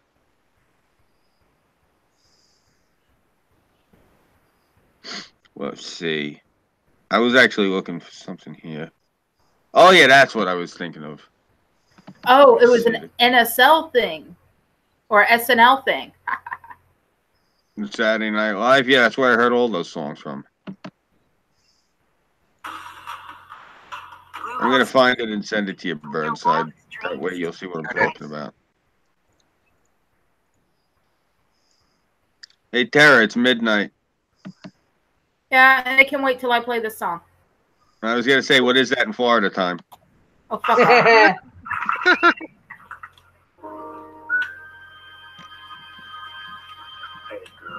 I got something real.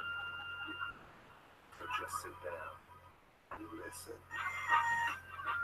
Girl, you know we've been together such a long time. Now I'm ready to lay it on the Wow, you know it's Christmas and my heart is open wide. Gonna give you something so you know what's on my mind. Oh, good lord. Yeah, don't worry, I'm not digging it either. It's my box.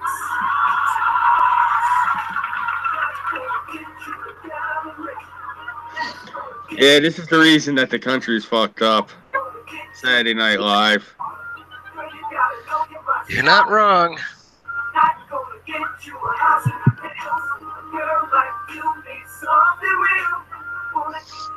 There's a going.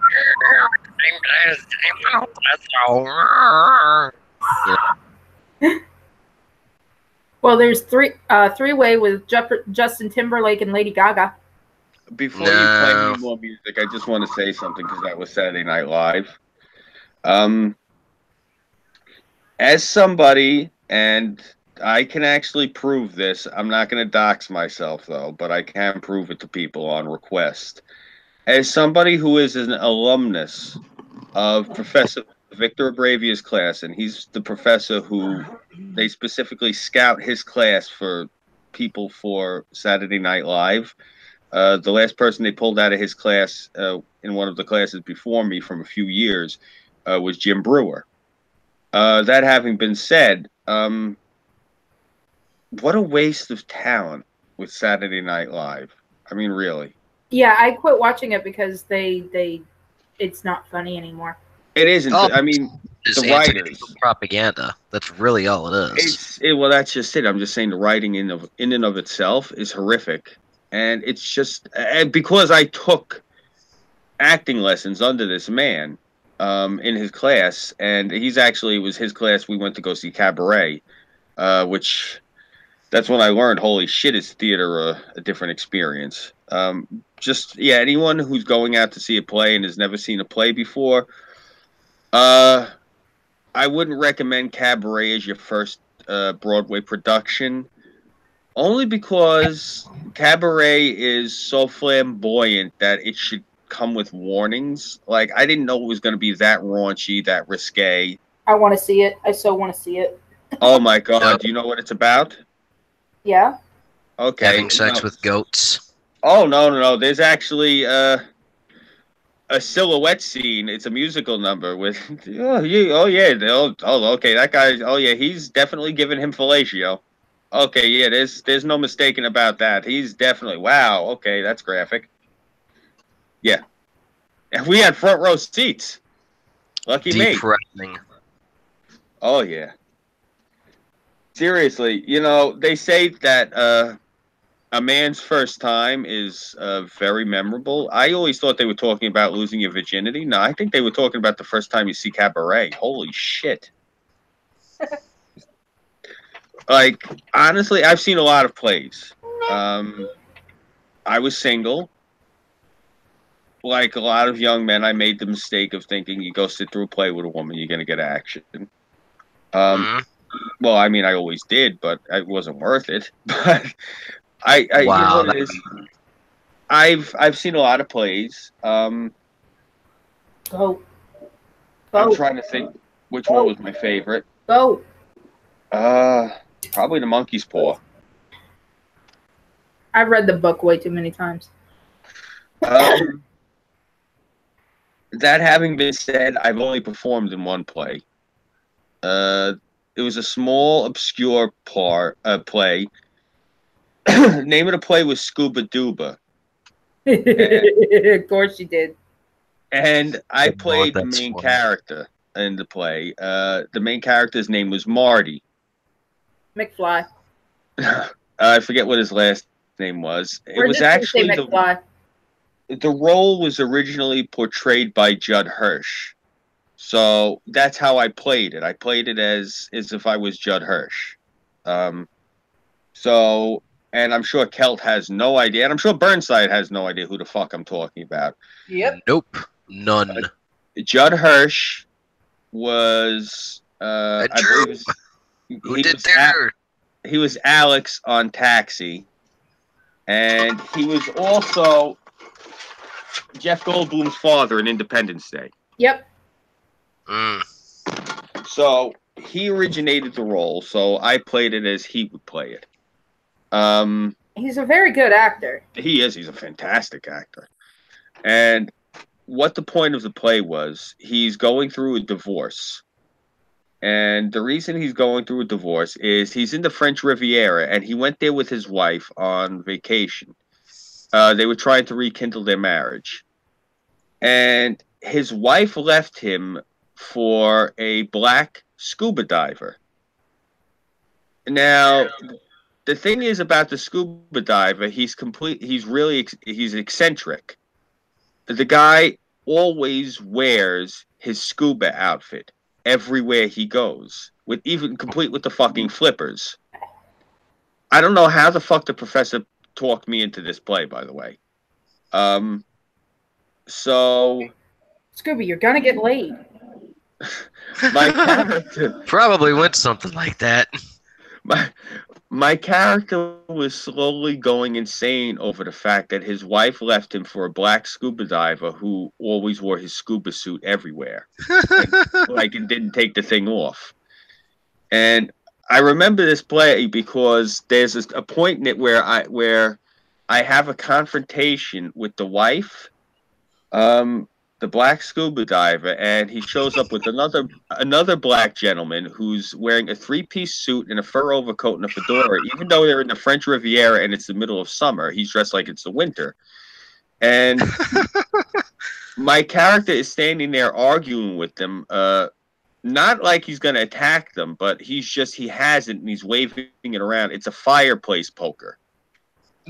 And he's gesticulating with it. He's like waving it around, like yelling and everything. And it was just a weird play. But yeah, that was the only play I've ever been in. I was supposed to be in Fiddler on the Roof to play Riptevia. Nice. But unfortunately, according to what they said, I didn't have the right look. Must have been that the sucks. You weren't Jew enough. Your brother was actually exactly correct. It was my eyes. Yeah, you were correct. It was my eyes. And I was, according to what the director said, I was too big and strapping and too young and handsome. He said he needed somebody who would have been more believable. He wanted me to play the part of the teacher, but that part was already taken. I can never remember, what was it, the one that Seidel runs off with. I have no clue. I've seen the movie once. Oh, God. I can't even tell you how many times I've seen that movie. Literally, the only scene I truly remember is when the tailor gets his little sewing machine that he has to turn the crank on. That's the only thing I remember because I now know of a sewing machine repairman who repairs old sewing machines, and he has one of those little fucking sewing machines, and I want to get it so bad, but he has it priced for like $500. Damn. Well, we gotta get that $500 for you then. That's our next move. Yeah, that better be a damn good machine for that much amount of cash. That's it $500. Works. Nice. Yeah. Have you ever seen that movie, Burnside, Fiddler on the Roof? No, I don't think I have. I hate that movie. How could you hate that movie? Because my mom would force me to watch it. That sucks. I were a rich man. That is Yentl. Yeah, well, your mom's kind of, fucking loony. Oh, I know. If I were wealthy. Then again, this is the mother that will stop on the side of the road, take a shovel, grab the fucking roadkill, and put it in the trunk to have for dinner. That is way fucked up. I'm not joking. I know you're not. That's what I'm saying. That's way fucked up. Because she wanted the fur. That is some godly redneck. Actually, no. For her, it's hillbilly. She was born in the hills of Tennessee. Same shit. Different way of going about it. No. See, rednecks wouldn't do that. Hillbillies do. Rednecks go out and hunt their own food. They actually kill it on their own. They don't wait for a car to do it for them. Well, no, my mom prefers to do it if it's her kill. That way she knows how long it's been on the road. This is also the same mother that used to only feed her kids peanut butter and crackers for dinner. That's immeasurably unhealthy. No. Let me put it this way. There was a reason why I went and got a job at Awful Waffle at 16. I have no idea what that establishment is. Waffle House. Oh, okay. Oh, that reminds me. I got a Florida story. Oh, and that reminds me, I got something to show you, Kelt, really quick. But let me ask you, is there a lot of people who are practitioners of, like, let's say, voodoo and hoodoo down by you guys? Stop. I see a sign for a palm reader near Walmart. Palm reader isn't the same. Yeah. It's nothing. That's normal. Yeah, because I know a few people who are into that sort of shit around here. And the thing of it was, in the summertime, I used to go up to the tracks and I'd look for the carcasses that had been out like for a month or two, because at that point they just bleached bones. And I used to take a stucco bucket and collect all the bones, and I'd just go sell them to the voodoo people for like $1 a bone.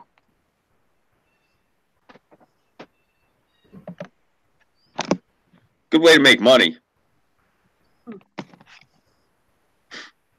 Yeah, I got no shame. I didn't give a fuck. The MTA cop stopped me once. He's like, "What the hell are you doing, son?" And I showed him. I said, "I'm collecting the bones." He's like, "What are you doing with these?" I go, "You know that shop up over in Amityville sells all the weird shit, all that magical supply and stuff?" He goes, "Yeah." I said, "I sell the bones for $1 a piece." He got this horrified look on his face. I go, "Hey, capitalism, baby." Hey, Tara, what county are you in? Florida County. Do what now? Florida County. Oh, no, I mentioned your city. This happened in Alachua County. Not surprised. That's the county I live in.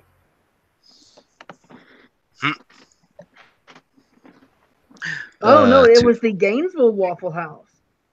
Oh, boy, what happened? Yeah, Did they beat each other to death or something? Told me about this. Yeah. A Good Samaritan was fatally shot after buying meals for customers at Waffle House. Too funny. I figured. He and the shooter were in an argument. The shooter left to get his gun and shot him in the head. Oh my God, that's not funny. Really funny. The guy was nice enough to buy the fucker dinner. No, it's hysterical. He went back to get his gun, came back, and then killed him. He didn't decide to stab him with a fork. The dude literally waited there for the guy to come back, and then just boom, blew his head off. Fucking hysterical. The guy was finishing paying. I'll do it to it.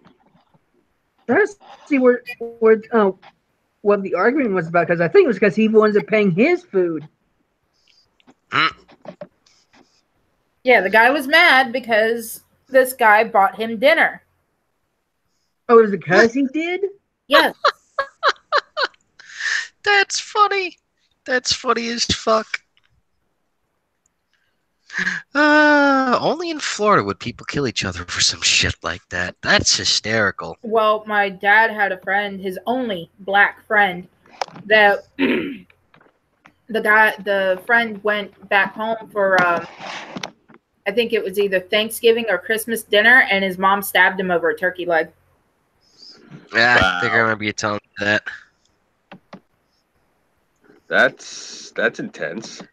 Too funny. So, Kelt, I got something to show you. Check this out. What? It's a Florida man video for you. All right, here we go. That's so trippy to watch. You'll get a kick out of this. I showed Burnside earlier. Oh yeah, that was the.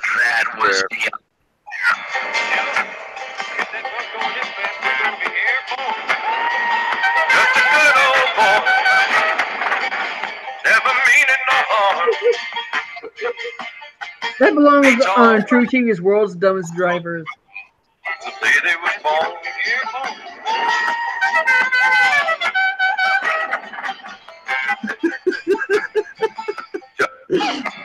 What an awesome state. Oh yeah. Seriously, I'd love to live there.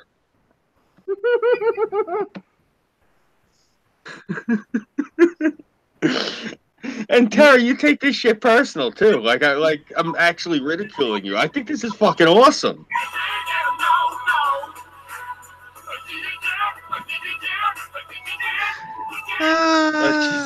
She's too busy listening to her shit music. She's not listening to us.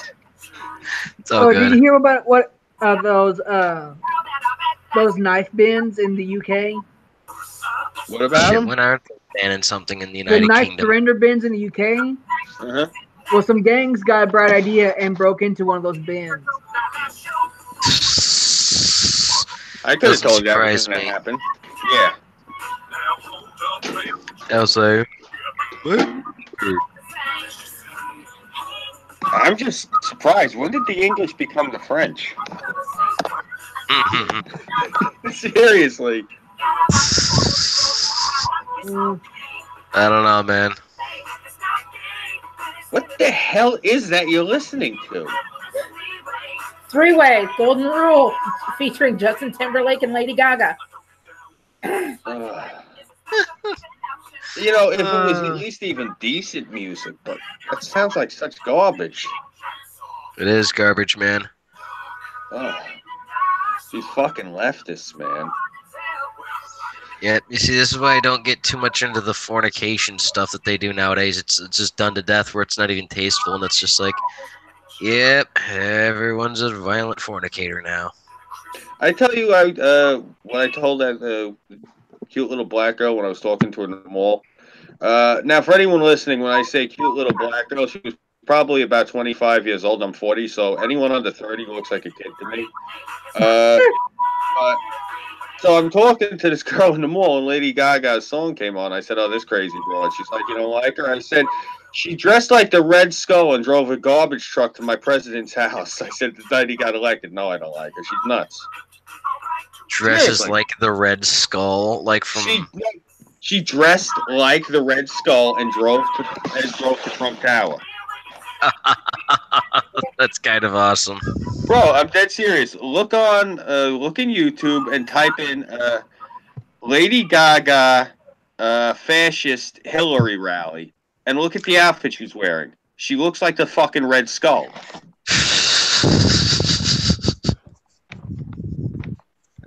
Let me see this shit. All right, now I have to actually pause my game and Captain Google this Bramble. shit. Aliens don't belong in the Indiana Jones movie.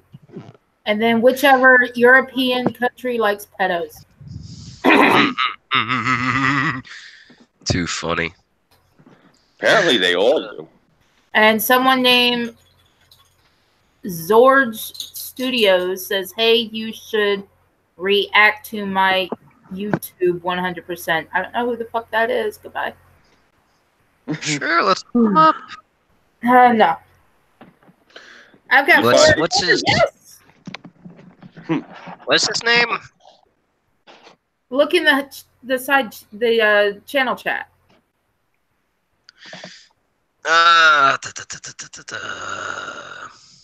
Unless you're gonna be a lazy bitch. Sword. That's how you spell it.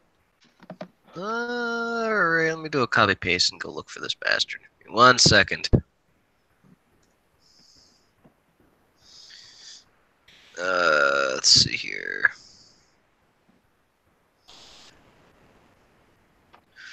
Okay, this kid's a little all over the place. Let's see here. Hold on. My first vending machine at age 17. What the hell? How the hell did he get a vending machine? That's kind of neat. Oh, I wish he said which damn video he wanted to reaction to, or whatever the hell he was just asking. He's got a lot of shit. Good for the kid. Awesome. Let me see. Okay, here we go. I want to show you what this crazy broad was wearing, Burnside. She dresses like this, and then she goes and wears the same outfit and goes and drives to the fucking Trump Tower. This fucking nut. Come on, do a screen share, because I've got you. You know, because she's sitting up there, and I'm watching her talk to the crowd, and she's talking for Hillary, and it just, her rhetoric was, like, scaring the shit out of me. Yeah. Up there rallying for Hillary. She looks like Michael Jackson. Yeah, I know. Except Michael Jackson was also nuts, and he wasn't frightening like her. He'd get up there and he'd talk to the crowd all soft-spoken and shit. This broad's sitting up there looking like fucking Dracula.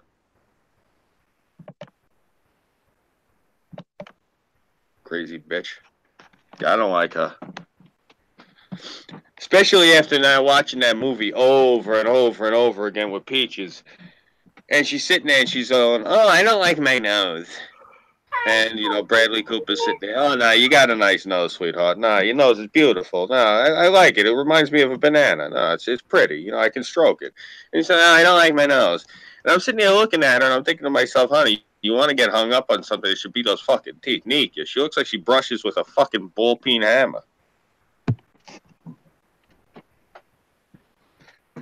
Ugh. All right, so we're going to call it a night. Yeah, as soon as I start wiping my ass with Lady Gaga, it's time to fucking pull the switch. Yes, it is, because I like Lady Gaga.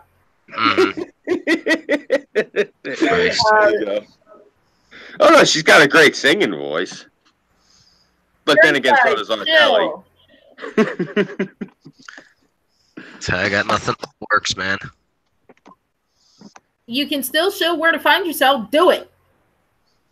There you go. Maybe next time when I got some shit. All right. When I see you, you don't get... Yeah, no. You're not getting head at all. Okay. It doesn't help my show when you're just like, okay. No, you're supposed to go along with it and be like, please, baby, no. You want to get into bed to you, will you? Baby, you're the best head I've ever gotten, which is what you have told me. You want to get him to capitulate, you're going to have to tell him, okay, next time I see you, I'm going to bring a lock for the fridge. No, better yet, next time I see you, I'm not going to cook my jambalaya. There you go. Someone in China is using Gabe Newell's face to sell 4XL underwear. Well, if that's the case, I'll take 2 pair right off the bat. Puddin'. Burnside. The fucker's gone to get something to eat again. Well, duh. Of course he did. Bastard. All right, Scooby Show.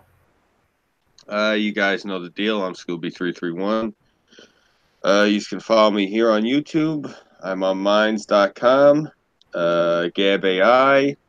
I am on Instagram. I just don't have anything posted yet. I have a Patreon and a PayPal, and I am currently utilizing crowdfunding. That's part of the reason I am in between videos so much lately, is because I am in between materials. So please, anybody, any donations to get this ball rolling would be appreciated. Let me see. Today's the 11th. I'm sure I got shit cooking in the coming weeks. I just got to see, got to check the calendar and see what's what. So stay tuned and I'll keep you posted. Junkie Monkey, do you have anything? No. At least tell him where your channel is. YouTube. Oh my God. Tell them your full fucking name. An American Celt. See, that wasn't so fucking hard, was it? You told them to tell them where my YouTube channel was, not what it was. I'm going to beat you the way I want to beat your mother. He does got you there, though. He I'm knows what I meant. But he did get you there, though. I mean, I am semantically going speaking. to beat him the way I want to beat his mother. Do you have a car Well- yet? Me? No, not yet. No, I'm talking to Tara. Oh no, Alright. baby brother, I have no problem hitchhiking. Because I promise you, they try something, I'm going to be the one driving the truck, not them. They're the ones that's going to be dead in the back seat. And of course, I am Tara Sin. You can find me on pretty much any social media, except for on Facebook. It is Ambrosia Locke. That's Locke with an E at the end. Mine's Gab. Go check out my videos on my channel. I do have some, videos that aren't streams. I also have videos in the works. I'm just been honestly kind of lazy on working on them. Plus my laptop's shit, and I have to keep a fan blowing on it at all times, or else it'll fry. All right, so good night, everybody. Good night, all.